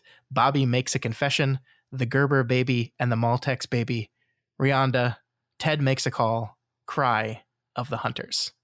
So this chapter begins with Bobby wandering around, knowing that the reason Ted asked him to get out of the house is that he was packing his things up and didn't want Bobby to see it.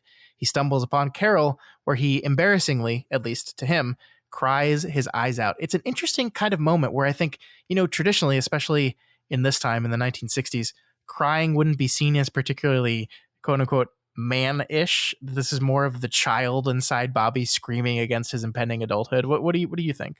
Yeah, I mean, I think an 11-year-old young man at the tail end of the 50s would probably be trained to see it that way, as shameful and childish. But like,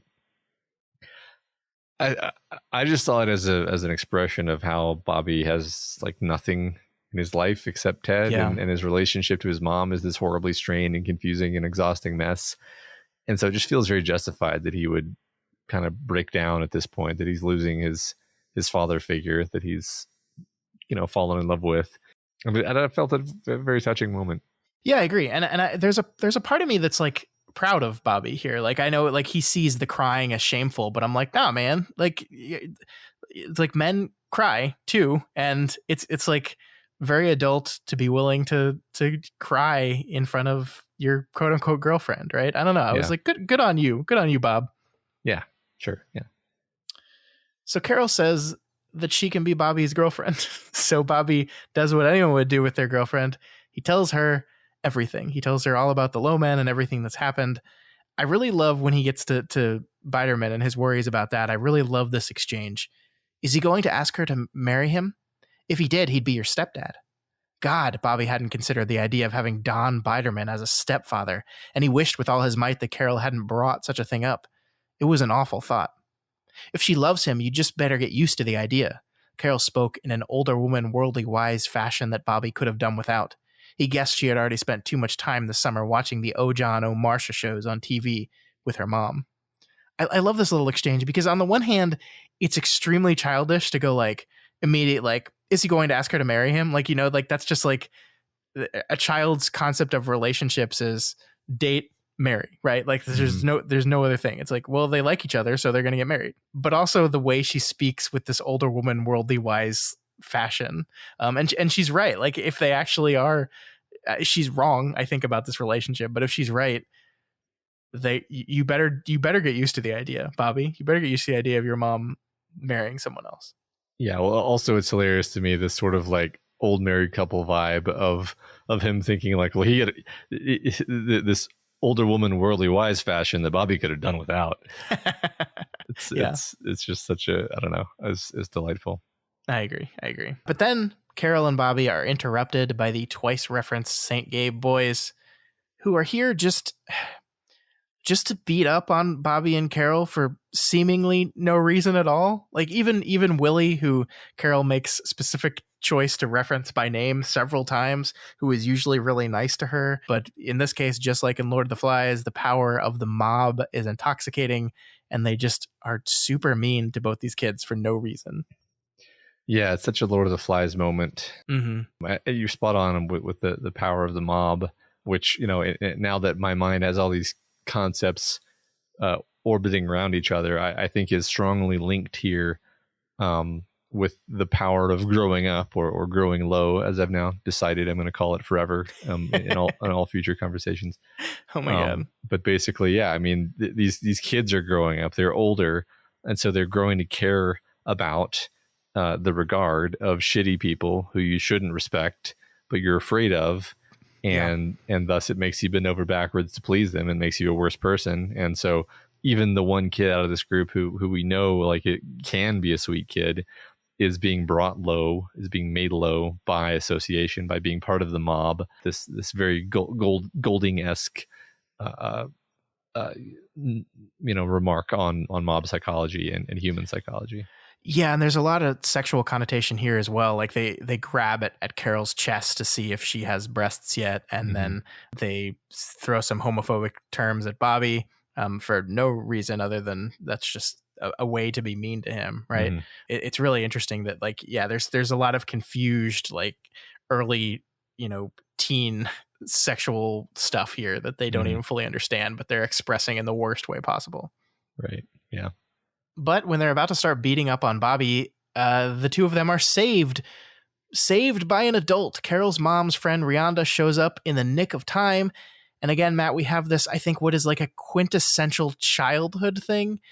Not only this idea of just like, random meaningless older kid bullying, but the idea of being saved by an adult here. And it's not as if Rianda has any physical power to stop these three boys if she wanted to, right? She doesn't. They're young men who could probably overpower her if they wanted to. It's just the idea that an adult is here now, and an adult is there to stop the childhood bullying, right? It's just like there's an adult present now. We can't do the bully thing anymore, which is not a thing that is going to continue into adulthood, you know? Yeah, right. I mean, it's in a sense, it's the ultimate childish thing to bully kids in such a way that it can be immediately interrupted by the presence of an adult. Because Yeah. if they were adults trying to, mug these children, then an adult showing up wouldn't stop them. They would just have a new mugging victim, right?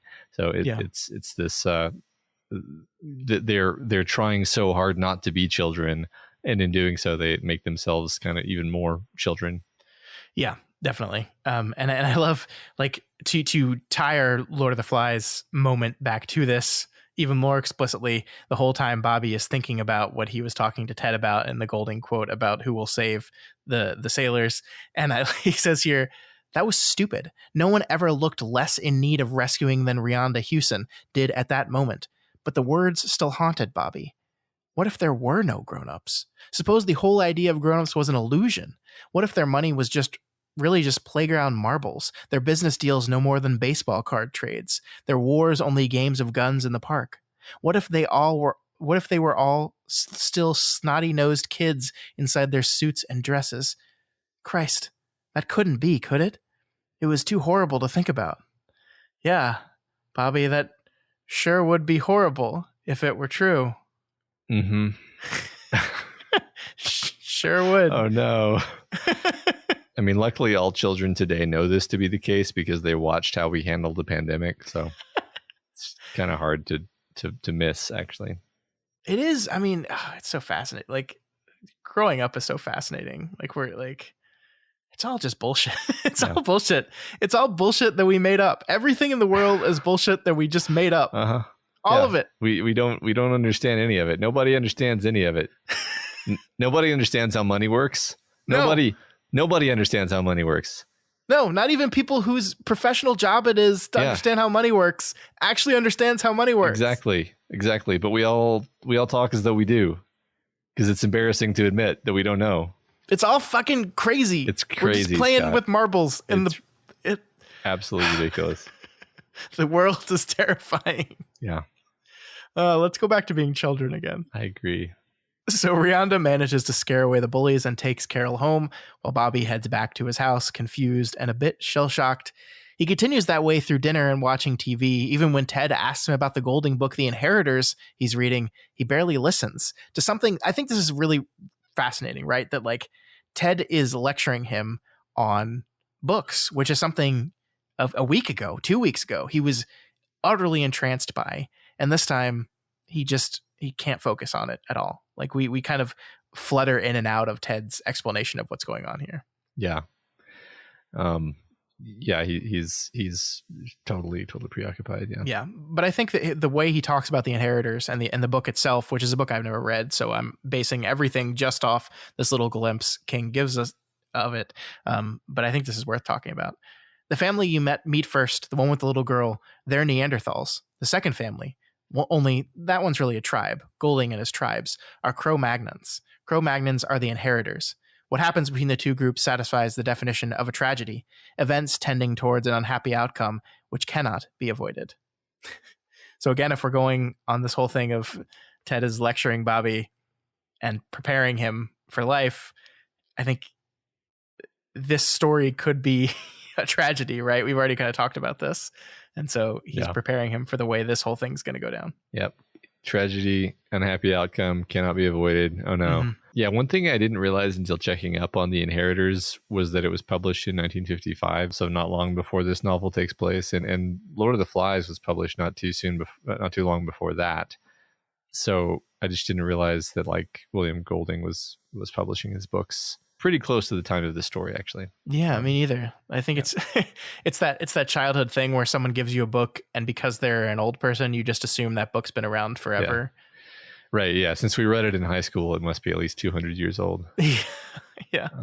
But yeah, I mean, The Inheritors seem like this book seems like another example of Golding's thesis of kind of the low nature of humanity, particularly focusing, I think, on how dominated humans are by fear and by sort of abdicating our thinking to the group. which of course are two major themes of Lord of the Flies also. Sure.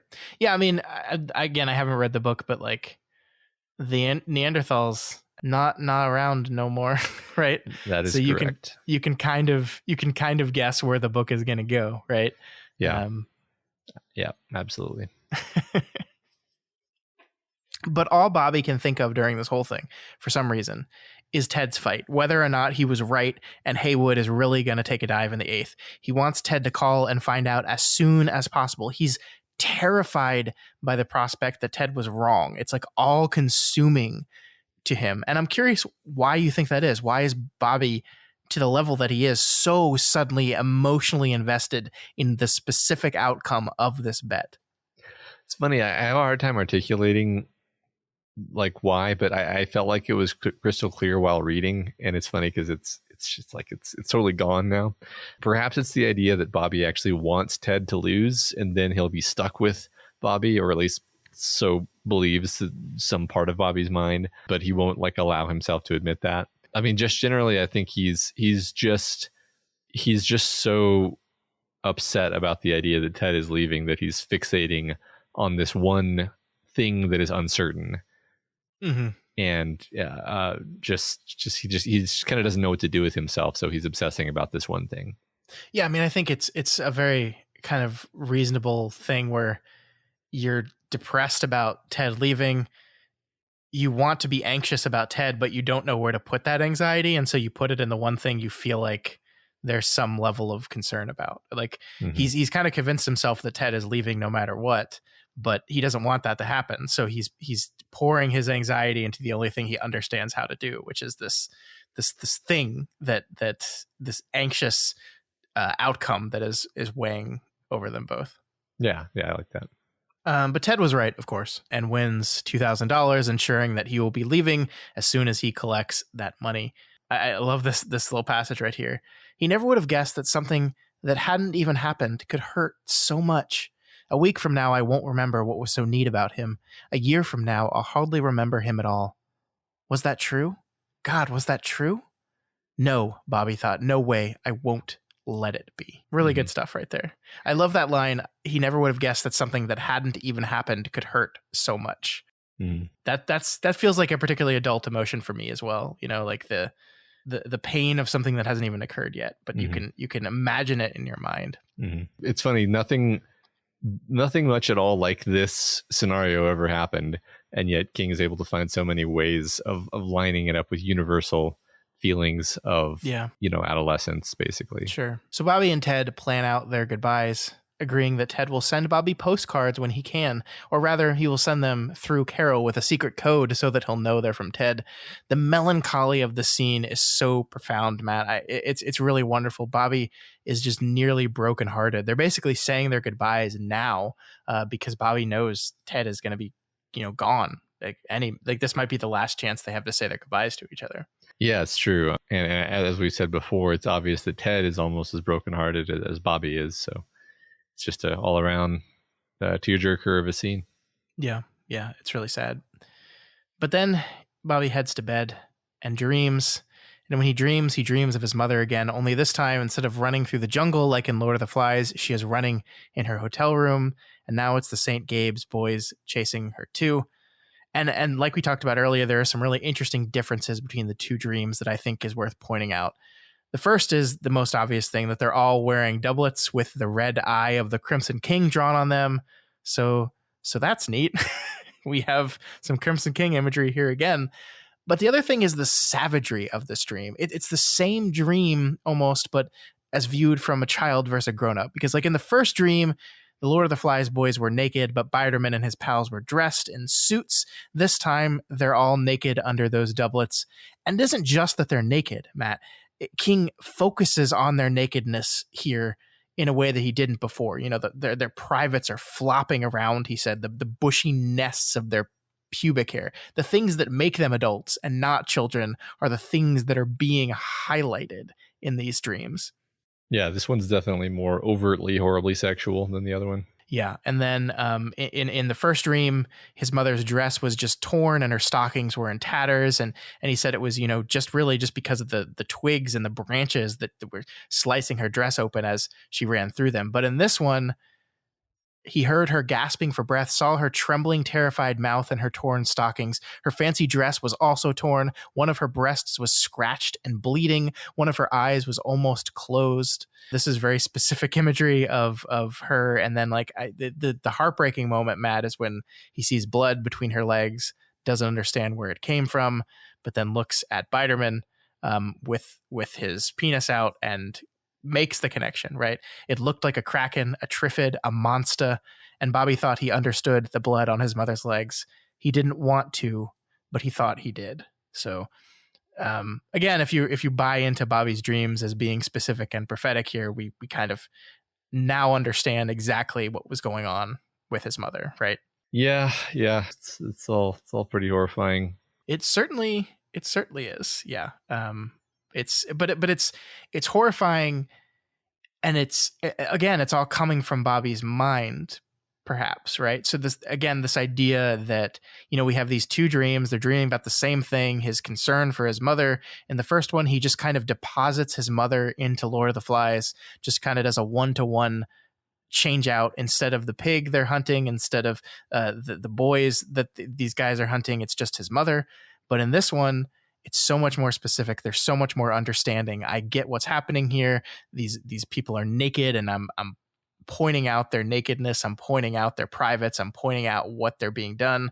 He's come to a level of understanding here that he has never had before, and it is absolutely horrifying to him. I guess I'm wondering at this point, I mean, as we're kind of wrapping up, like, how central is this stuff going to be to the resolution? And I'm not asking, I'm thinking out loud. Sure. Like, how central is the Liz and her plot line stuff going to be to the resolution? I imagine pretty central. That would be my guess at this point. I can't imagine that these elements that we're touching on here are just going to be left there basically with no further resolution. But I do wonder, like, is Ted going to get involved in this somehow? I guess I'm just trying to sketch out my thoughts at this point in time. Sure. Yeah, totally. I think the only thing I'll say is that I think the low men that are chasing Ted and the low men involved in Liz have been, compared to each other multiple times. Mm-hmm. And so I think it's a reasonable thing to expect those two stories to intersect in some way. Sure. That makes sense. Yeah. But here's how the chapter ends, Matt. I like this.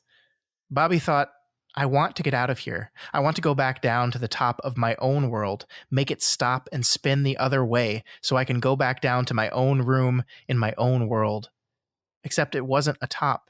And even as the images of the dream began to break up and go dark, Bobby knew it. It wasn't a top, but a tower, a still spindle upon which all of existence moved and spun. Then it was gone. And for a little while, there was a merciful nothingness. Wow, a lot here. So first of all, I want to make it stop and spin the other way so I can go back down to my own room, my own world. Spin the other way, like reversing a clock, right? This is like textually, like, I want to go back in time. I want to reverse my aging. I want to go back to my own room, the room that a chapter ago we called clearly childish and a place you should want to leave. Bobby has this horrible nightmare and he says, no, I want to go back to that. I want to go back in time, reverse all this, take it away from me. I don't want it. But of course, that's impossible, right? Yeah. And I'm trying to think of the way to say this. The idea that the tower disappears, right? That we see the dark tower and then the tower disappears. And for a little while, there was a merciful nothingness. And it's the goal of the Crimson King is to make the tower disappear and to make existence cease. And I wonder, like, if we're connecting Bobby's desire to run away from growing up, to run away from the inevitable, to run away from the truth of existence, is tied to the want to destroy the tower, right? And why that is seen as a bad thing in the metaphor, right? This idea that, like, if you're trying to escape from the inevitability of existence, like that is equivalent to wanting to end existence entirely. Yeah, right. Or just like the sort of nihilistic viewpoint that the world is too awful and it should be destroyed because it would be better for it not to exist. Yeah.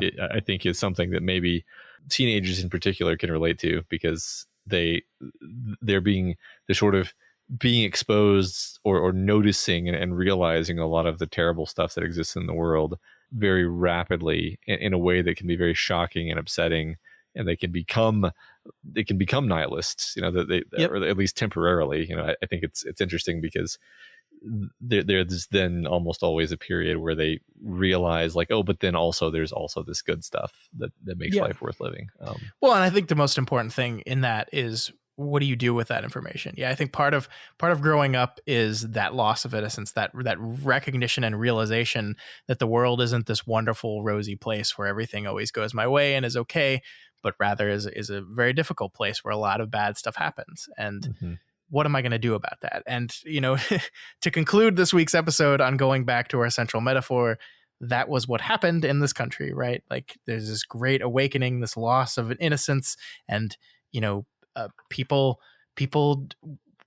demanded change. And there's a difference between, demanding change and just saying, no, I don't want this. I want to curl up in my bed and pretend that I was never exposed to this whole thing. And, I think one of the things the story is talking about is how successful was that demand for change.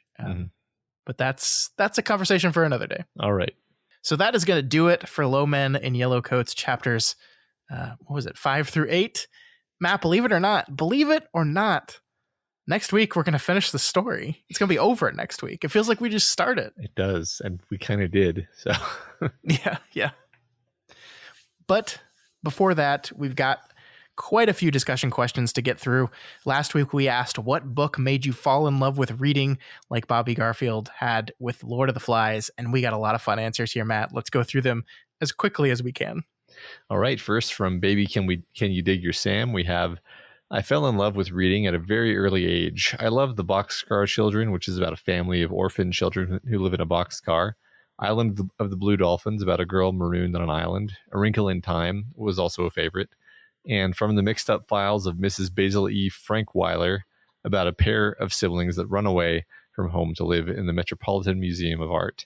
So I guess I fell in love with stories about kids who didn't have adults to take care of them and had to learn how to be independent. I read close to every single fiction book and biography in my elementary school library, gobbled them down like crack cocaine. When my dad gave me a copy of Salem's Lot at age 11, I was already a book junkie, and being introduced to King only solidified my addiction. Did you ever read Boxcar Children? No, not those specifically, no.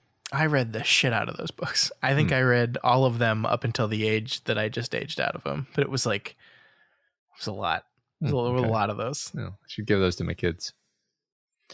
AL84001 says, I remember reading a lot of Hardy Boys and Choose Your Own Adventure books as a young kid, but the book I think really got me turned on to reading, I can't remember the title or the author, or most of the plot for that matter.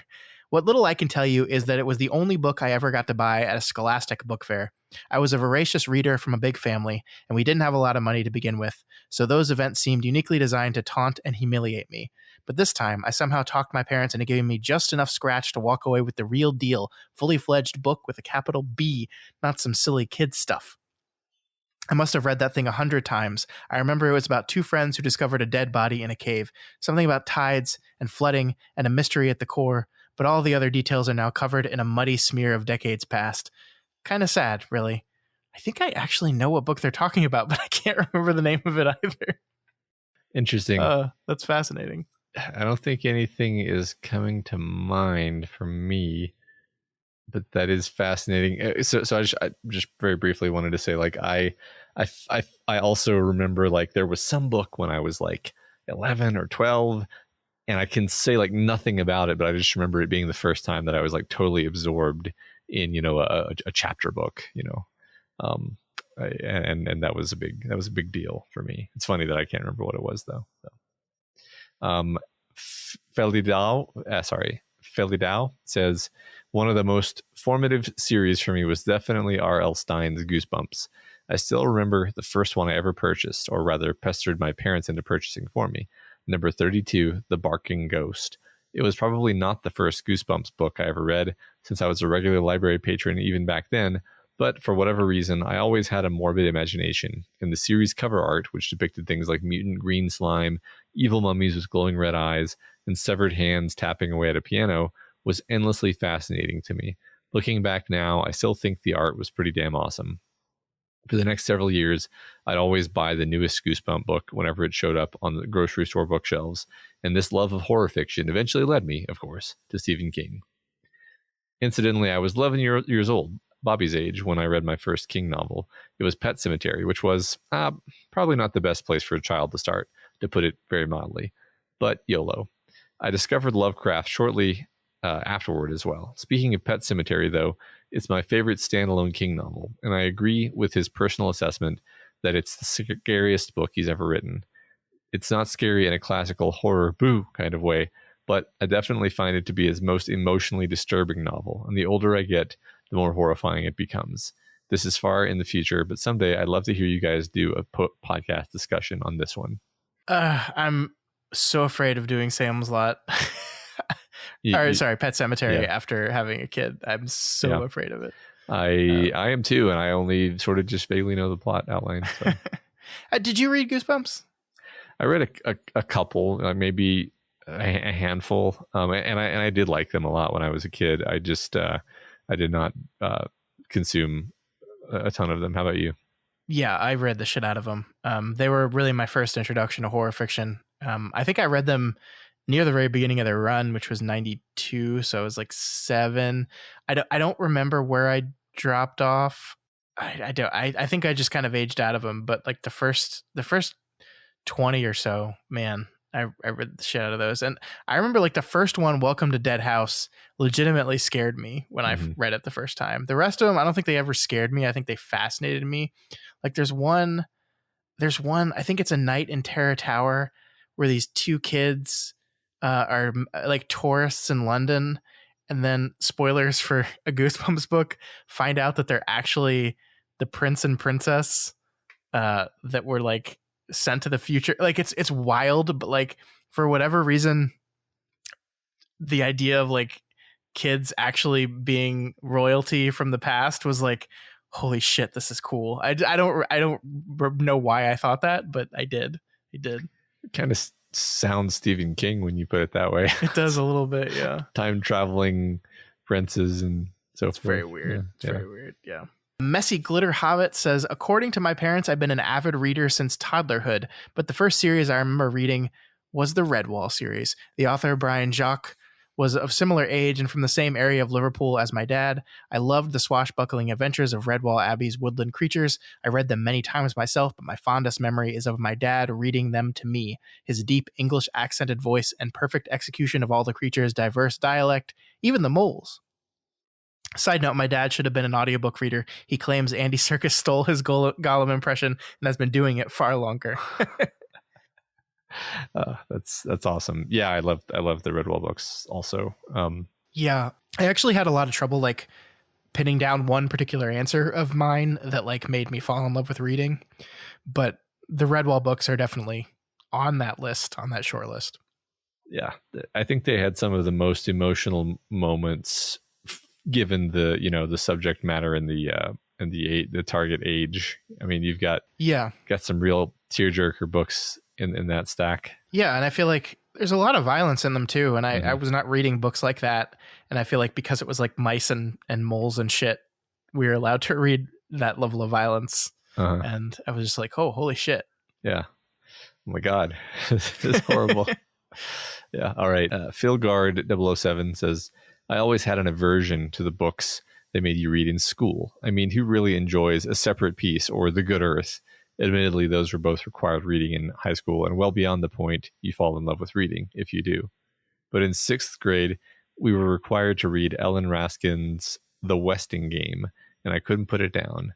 It's full of interesting characters, and the plot of a dead man's will that's become a game of whodunit is intriguing. It's a fun, quick read, that works well on several levels for me. Admittedly, nostalgia probably plays a big part of my continuing love for this book. However, I still read through it from time to time and still read it to my kids and have read it to my kids multiple times. It might not be a masterpiece, although it did win the Newbery Award in 1979, but I'll always love this book. The Westing game rules. This is a good book. And I know it's a good book because I did read it when I was a kid, but also my wife is a teacher.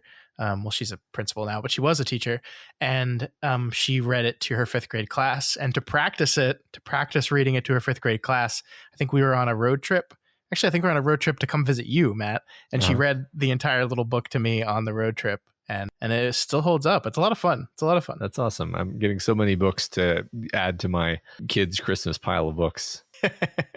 Pedro Achilles says, probably the closest for me was reading or attempting to read The Gunslinger when I was 8. I don't remember what kind of stuff I was reading at the time, but it sure wasn't anything like that. I might have read Cycle of the Werewolf at that point because of Bernie Wrightson's illustrations. Totally ripshit, as Bobby Garfield might say. But The Gunslinger was on another level. To this day, it has this mythic quality for me. I still have my mother's signet paperback I first read in the early 90s. I think that the letters on the cover used to be red. They're pink now. The pages have gone a nice orangish color and smell musty as fuck. This is my preferred copy to read, and it never fails to transport me to that dusty, moved-on world. It contains what I feel is some of King's best writing. The first 5 or 6 pages describing Roland and the desert are practically burnt into my brain at this point. Now, if you'll excuse me, I have some pictures to straighten. What an appropriate answer. That's great. Man, I love The Gunslinger so much. Like, I think we talked about this when we covered that book, but I totally understand why a lot of people say don't look to The Gunslinger as an example of what the Dark Tower series is. And I agree that the drawing of the 3 is much closer to what the Dark Tower is and becomes. But I think The Gunslinger is a work of art, and I love it so much. Yeah, absolutely. It's a different thing, but the Dark Tower is a sprawling, strange platypus creature, and it needs to have that piece of it to be complete. Yeah. Gilead 1973 says, I have always been an avid reader. I remember my teacher in grade 2, 3, or 4. Can't remember that info. I just remember being quite young, calling my mom because she was worried something was going on because I didn't want to go out for recess. I wanted to stay in and read. And I can remember at the end of reading time, the teacher would call me and call me because I was so engrossed in my book. I totally tuned everything else out and didn't realize reading time was over. I love reading challenges, both during the school year and over the summer. You know, keep track of all the books you read, total pages, etc. The first series I thought of when I heard the question was Terry Brooks's Magic Kingdom for sale, sold. I love those books and many others by him. Eventually, I found Stephen King and never turned back. That's awesome. Yeah, I don't know why you're stealing a story of my life, Gilead 1973, but I definitely always just wanted to read. There were times I would just go into the library during recess and just read. So yeah, I mean, I think I've always loved reading, but I definitely had moments where like I understood what books could be more than others. My of the 3 of us, both my sisters love to read too, and I think it's just our parents instilled this in us from a very early age. But it was my older sister that was like the super reader. Like I have this very distinct memory of us going to a school book fair, and they like didn't let my sister buy a chapter book because they said she wasn't old enough. Like that there's no way she could read that because she wasn't old enough. And my sister, of course, could read those because she was always reading way above her level. And she just got so freaking mad. And like, that's one of the few times, like my mom was always like on the side of the teachers whenever shit happened with us at school because we were kids and we're usually lying about it. But like, that's the one time when my mom was like, no, fuck this. Like, you don't talk to my daughter that way. If she wants this chapter book, she can get this chapter book. Yeah, that's ridiculous. Like even if it's too old for her, just fucking buy it, and then you can read it later. Yeah, she has the money. She's there to pick out her book. Just let her get the fucking book. Yeah. God, people are the worst. I don't get it. Yeah. Next up, we have Complicated 9519, who says, it's really hard for me to say what book opened me to the world of reading. I read or, well, listen to books more than I have ever had in my life. In middle school, I had to do an English report on a book of my choosing, and at the time, the Warrior Cat books caught my eye. I started with book 3 and never read 1 or 2. But by the time of high school, I grew out of those, and I believe sophomore year of high school, I was enchanted with King's movie adaptations, watching whatever the TV had on and I could find for cheap at the store. My favorite English teacher had a Stephen King book on her shelf in her classroom, so I have to thank my teacher, Mrs. K, and Ka itself for introducing me to the gunslinger himself as the book that got me into everything I enjoy today.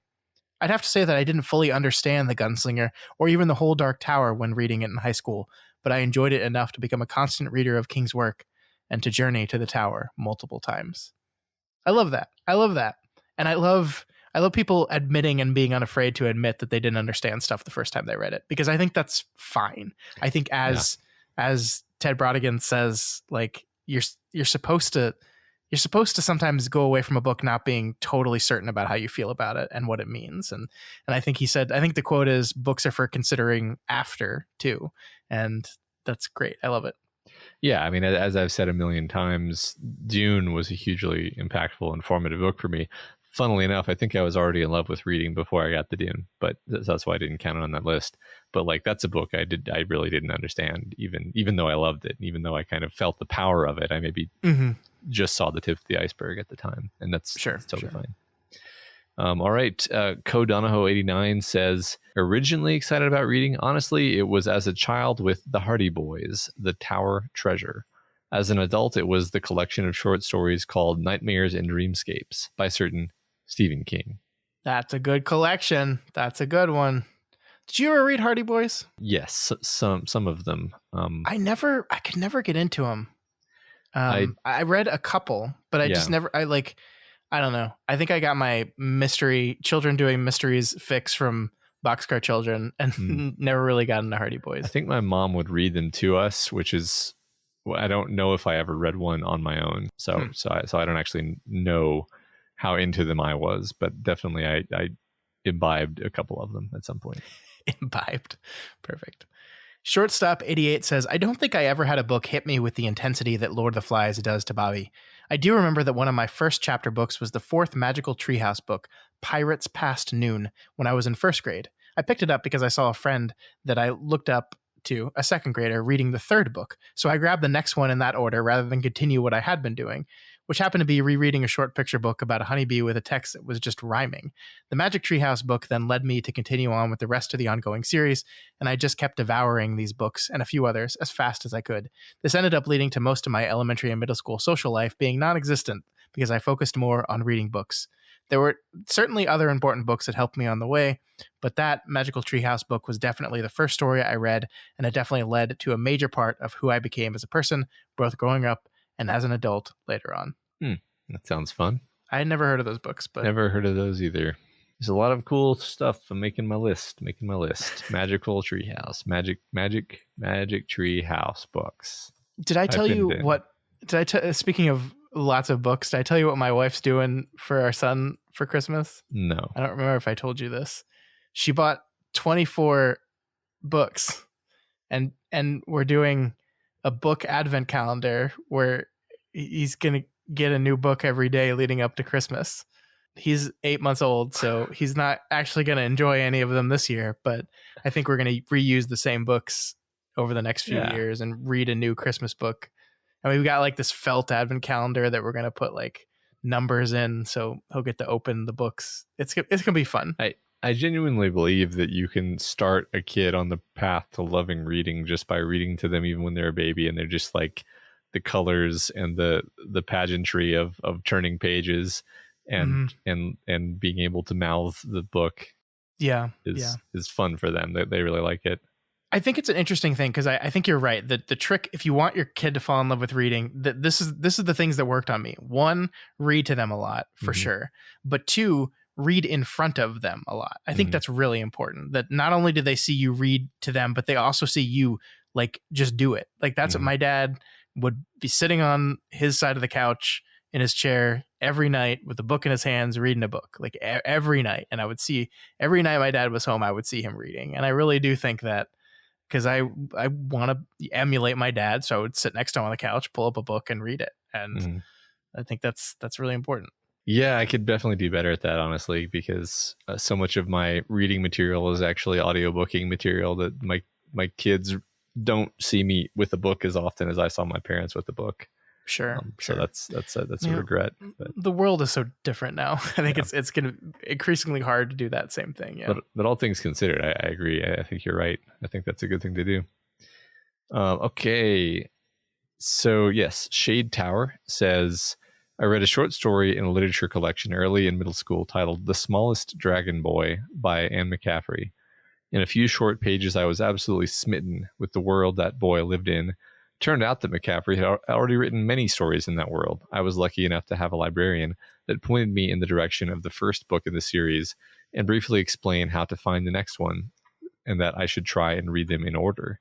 The world of Pern was a fantasy perfect for me. Dragons that became best friends spoke to me on many levels. Anne McCaffrey introduced me to the world-building fantasy, to world-building fantasy novels that led me to discover Mercedes Lackey, Robin Hobbs, and eventually to The Gunslinger.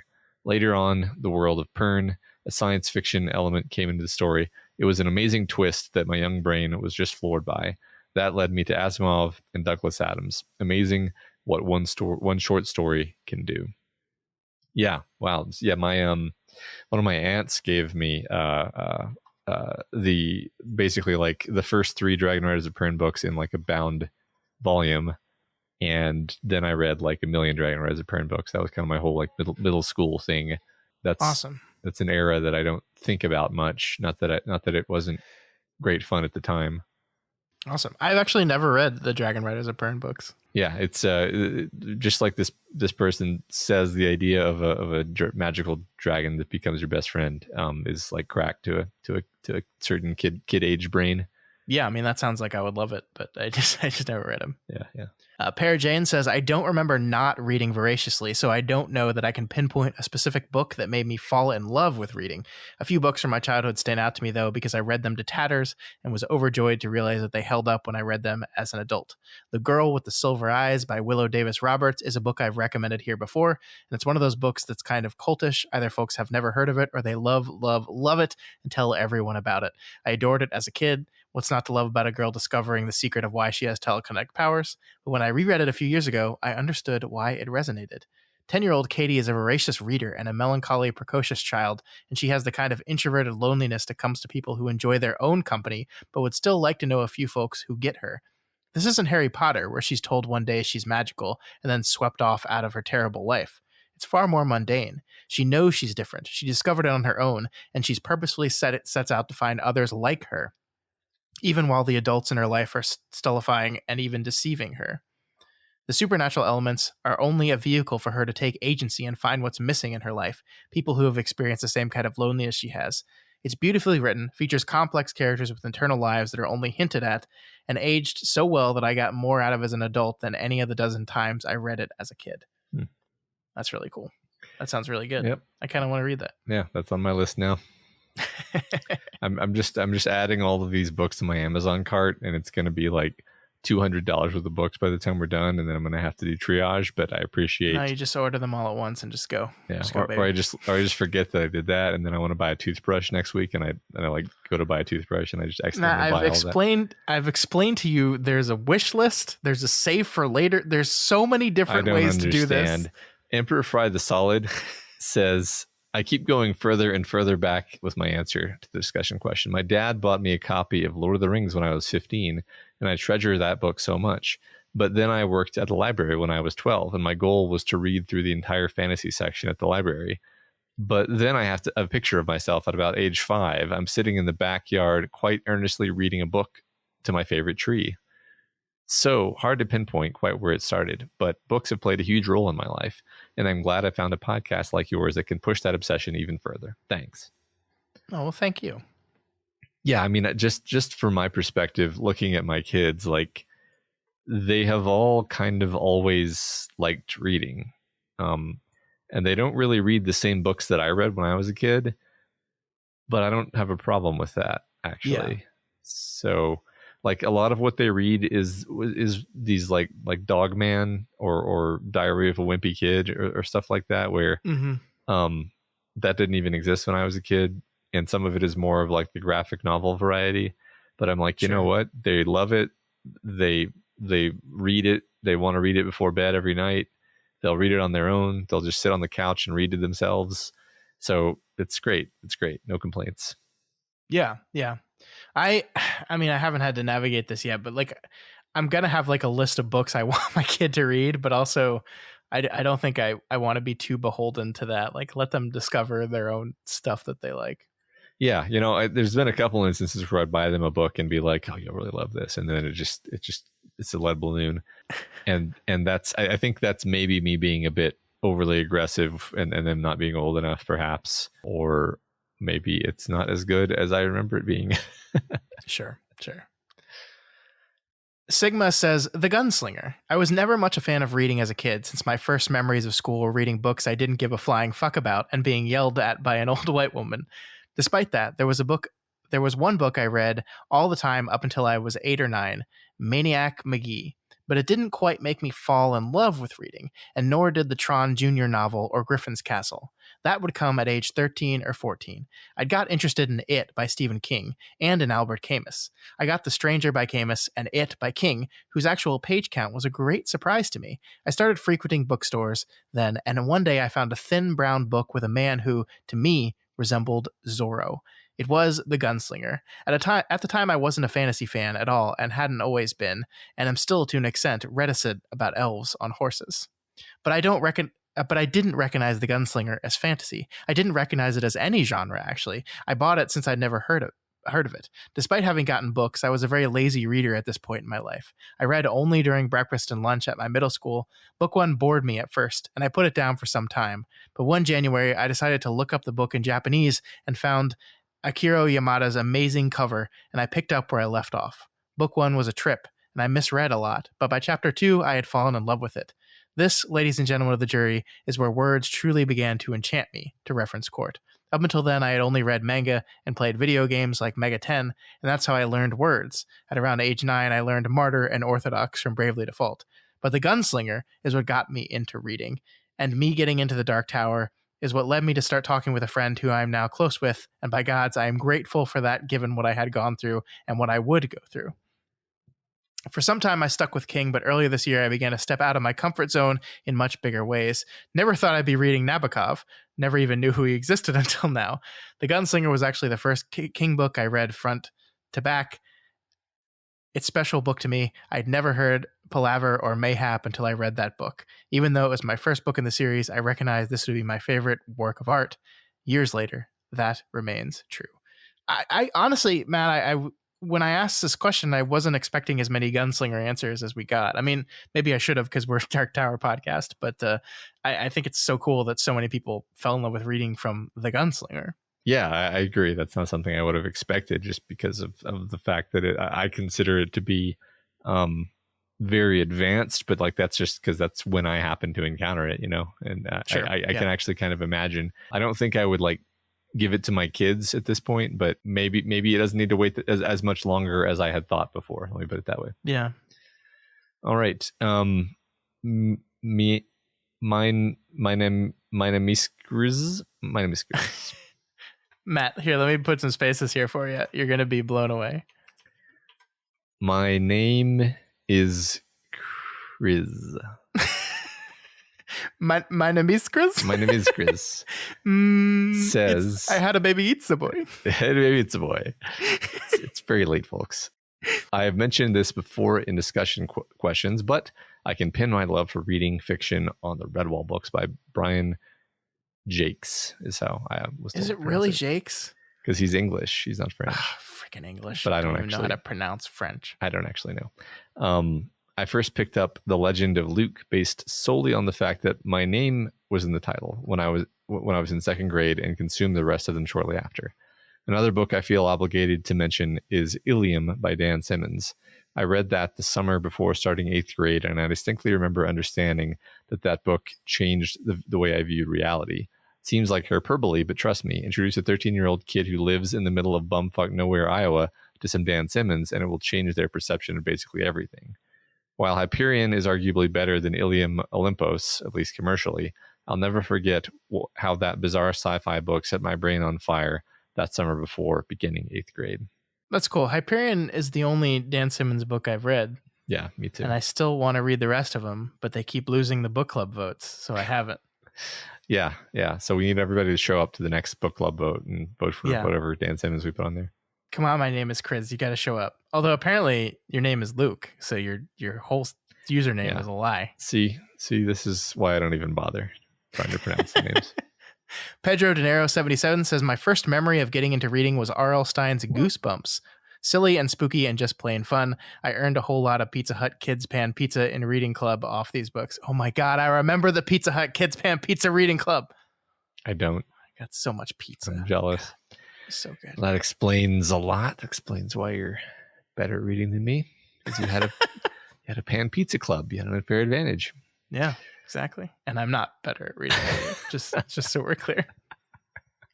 All right. Walking Dude 22 says, it is hard to pick one book that bears the burden of my love for reading.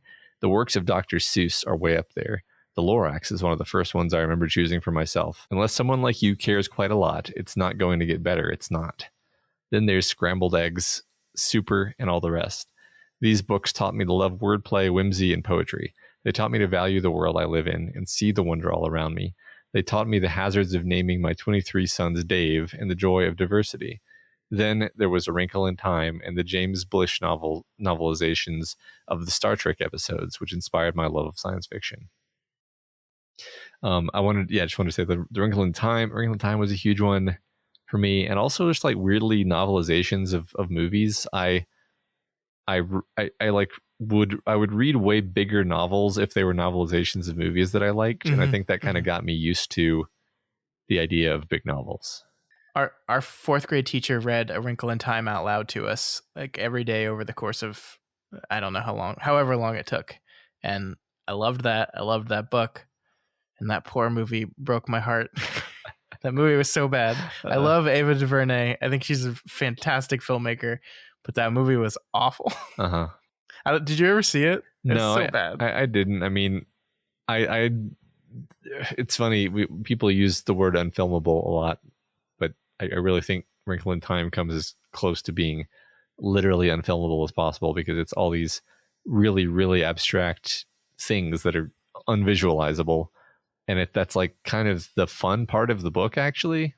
Like there's a lot that's good about it, but like what I remember capturing my imagination was like, oh, this book is asking me to imagine these things that are so impossible to really conceive of. And it's like, yeah, you can't film that, and that's a huge part of why the book is good. So yeah, sure, yeah, not going to succeed. Gerardo says, the first book I remember making me fall in love with reading was the 3 Investigator series by Robert Arthur.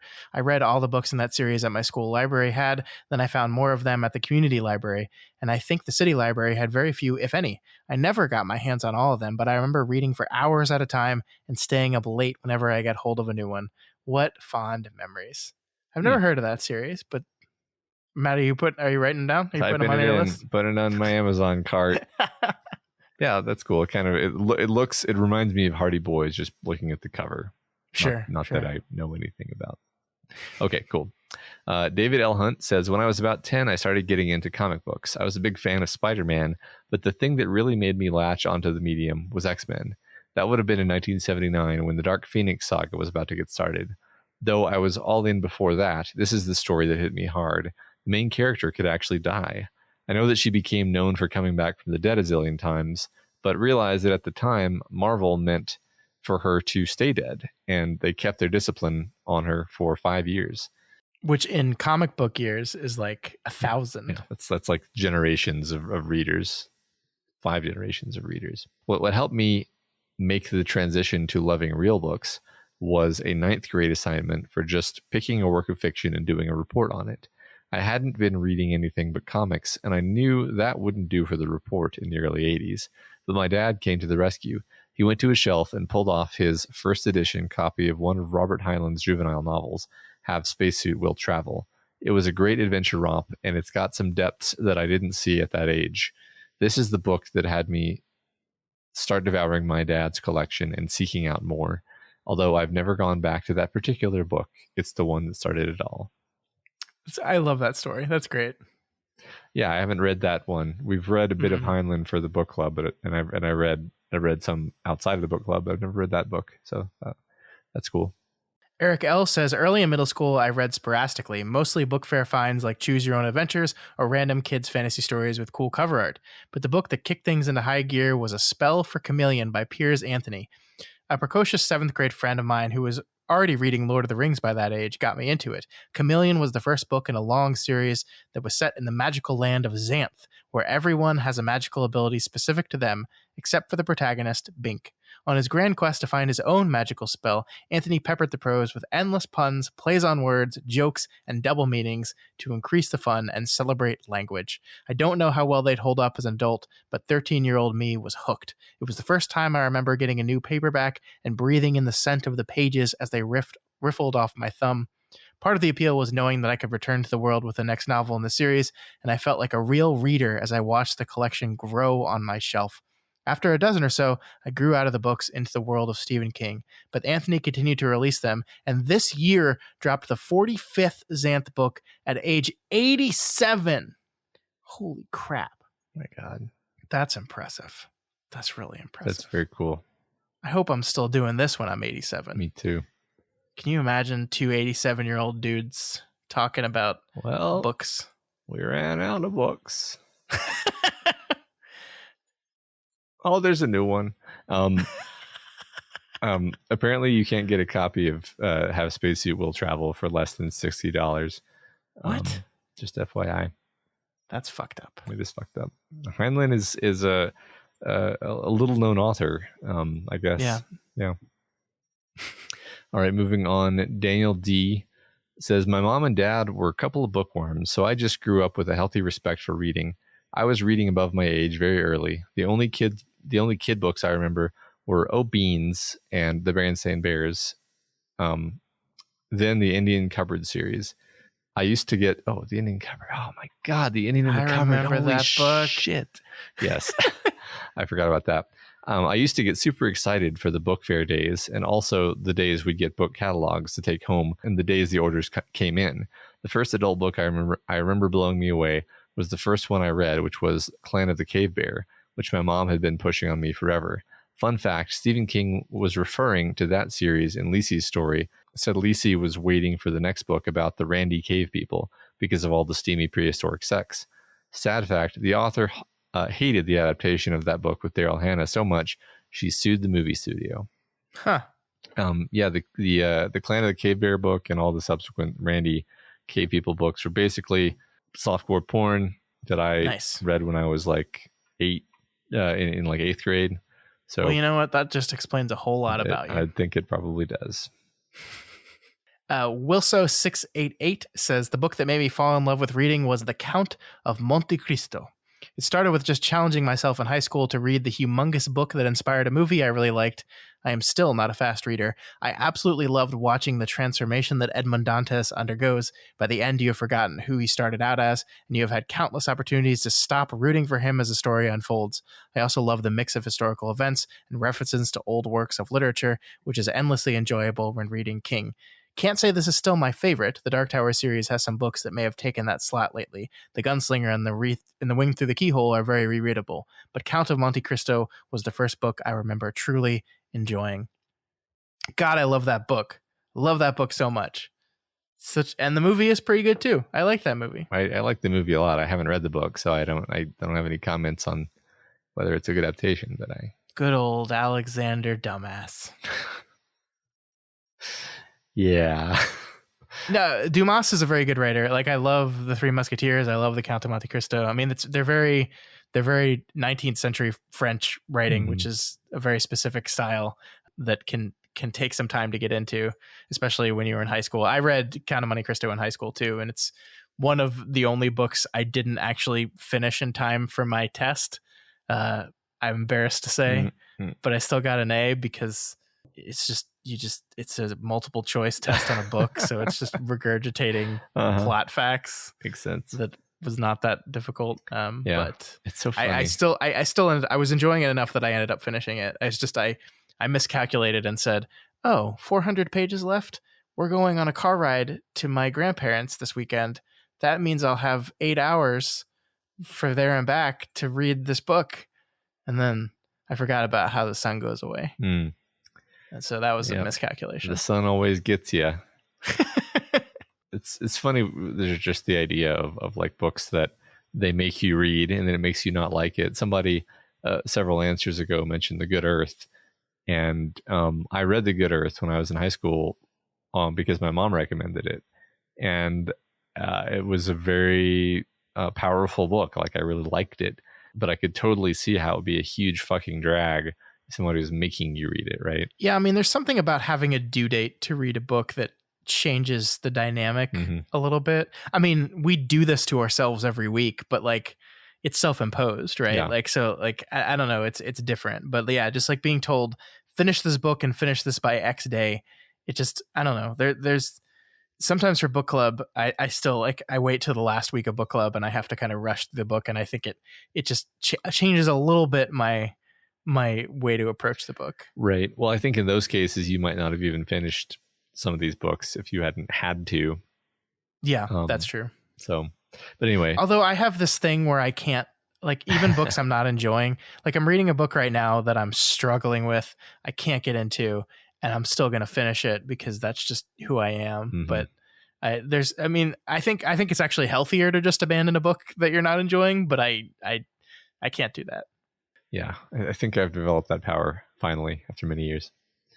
All right, Jennifer D says, I know exactly the books that made me a lifelong reader. The summer between 2nd and 3rd grade, my father handed me a yellow box with a picture of a covered wagon on top.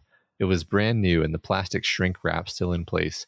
I opened it to find 8 softcover paperbacks, big books, not little kid books. They had that new book shine and smell, with their spines still perfectly uncracked by someone who had read them before me. I didn't care what they were at that point, only that they were just for me. I started reading and was hooked immediately. I was drawn into a real world of history that I didn't know existed, the life struggles of people who came before us and paved the way for our way of life. I spent the better part of that summer under the tree in the backyard, soaking up the big woods, the plains, and the shanty towns of the Old West from the perspective of Laura Ingalls Wilder, and she changed my life forever.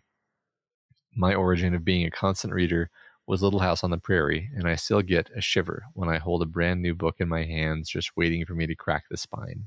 Lovely. Absolutely. I've never read those books, but I totally get that feeling. Yeah. Yeah. I feel a bit embarrassed I never read Little House on the Prairie, but yeah. I feel like I should, but yeah. Last but not least, we have Steve L., who says, Stephen King's The Stand made me fall in love with reading. I was 18 on my first college winter break, and I don't even remember how I got the book or why I started reading it, but it totally made me fall in love with reading, and I've just never stopped. From reading all of King's works to other fantasy, sci-fi, and horror, I just don't feel right unless I have a book that I'm enjoying reading. That's great to hear, because we had so many people that like said, you know, I've always been an avid reader since before I can remember. And then we have some people like Steve, who seems it really wasn't until, you know, early adulthood that they fell in love with it and continued since then. So like, it's never too late. I know I'm preaching to a bunch of readers here, so it's not like anyone here is going to be like, you know, I just don't care for reading, but it's never too late to fall in love with reading. I just can't get into it, but podcasts about books that I haven't read though. They go on for hours and hours. Yeah. All right. So that is it. That took a long time, obviously, but we thought it was worth it because you guys spent so much time on your answers, and they were great. I really loved that question, and I loved those answers. So thank you so much for everyone who took the time to send those in. Absolutely. Next week's question is, what's your favorite seedy location, your favorite down there in storytelling?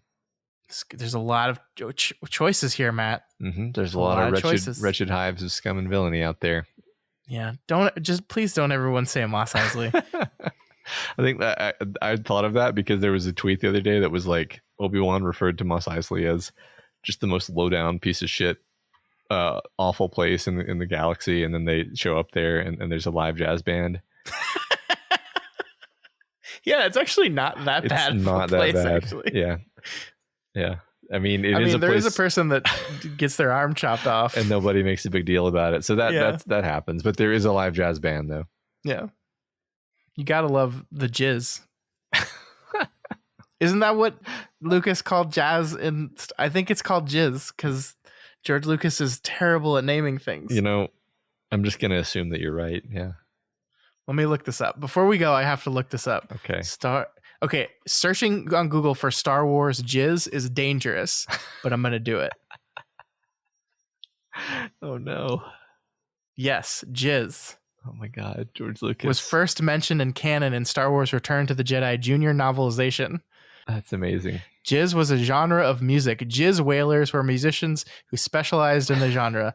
Max Rebo and his band were popular jizz wailers. What the fuck is wrong with Star Wars? If they were popular jizz wailers, why were they in the Mos Eisley Cantina is my question. Why jizz wailers? Why all of these things? Why? It was better when we didn't know. I'm so sorry. My kids were asking, like, who's that masked guy in Shang-Chi, the new Marvel movie? And I'm like, I don't know. Isn't that great? Isn't it amazing that I don't know? That I don't already know who that character is? And don't look it up. Yeah. Whatever you do. Yeah. So there we go. What is your favorite seedy location? Your favorite down there in storytelling? That's your favorite jizz band? That's going to be the question for next week. And like we said, next week, we are finishing Low Men and Yellow Coats. We're reading chapters 9 through 11, which will take us right to the very end of that story already. I can't believe it. It's a short story, but an impactful one. So we'll see you back here next week to finish it. All right. So that's it for us. That's it. Remember, you can reach us via email at kingslingerspod@gmail.com or on Twitter at kingslingerspod, and the subreddit at r/doofmedia is a great place to hang out as well. Yeah. And subscribe to the podcast. Boom. Did it in one sentence. Do that. And if you like any of our shows and you want to support them, then please consider giving us some money.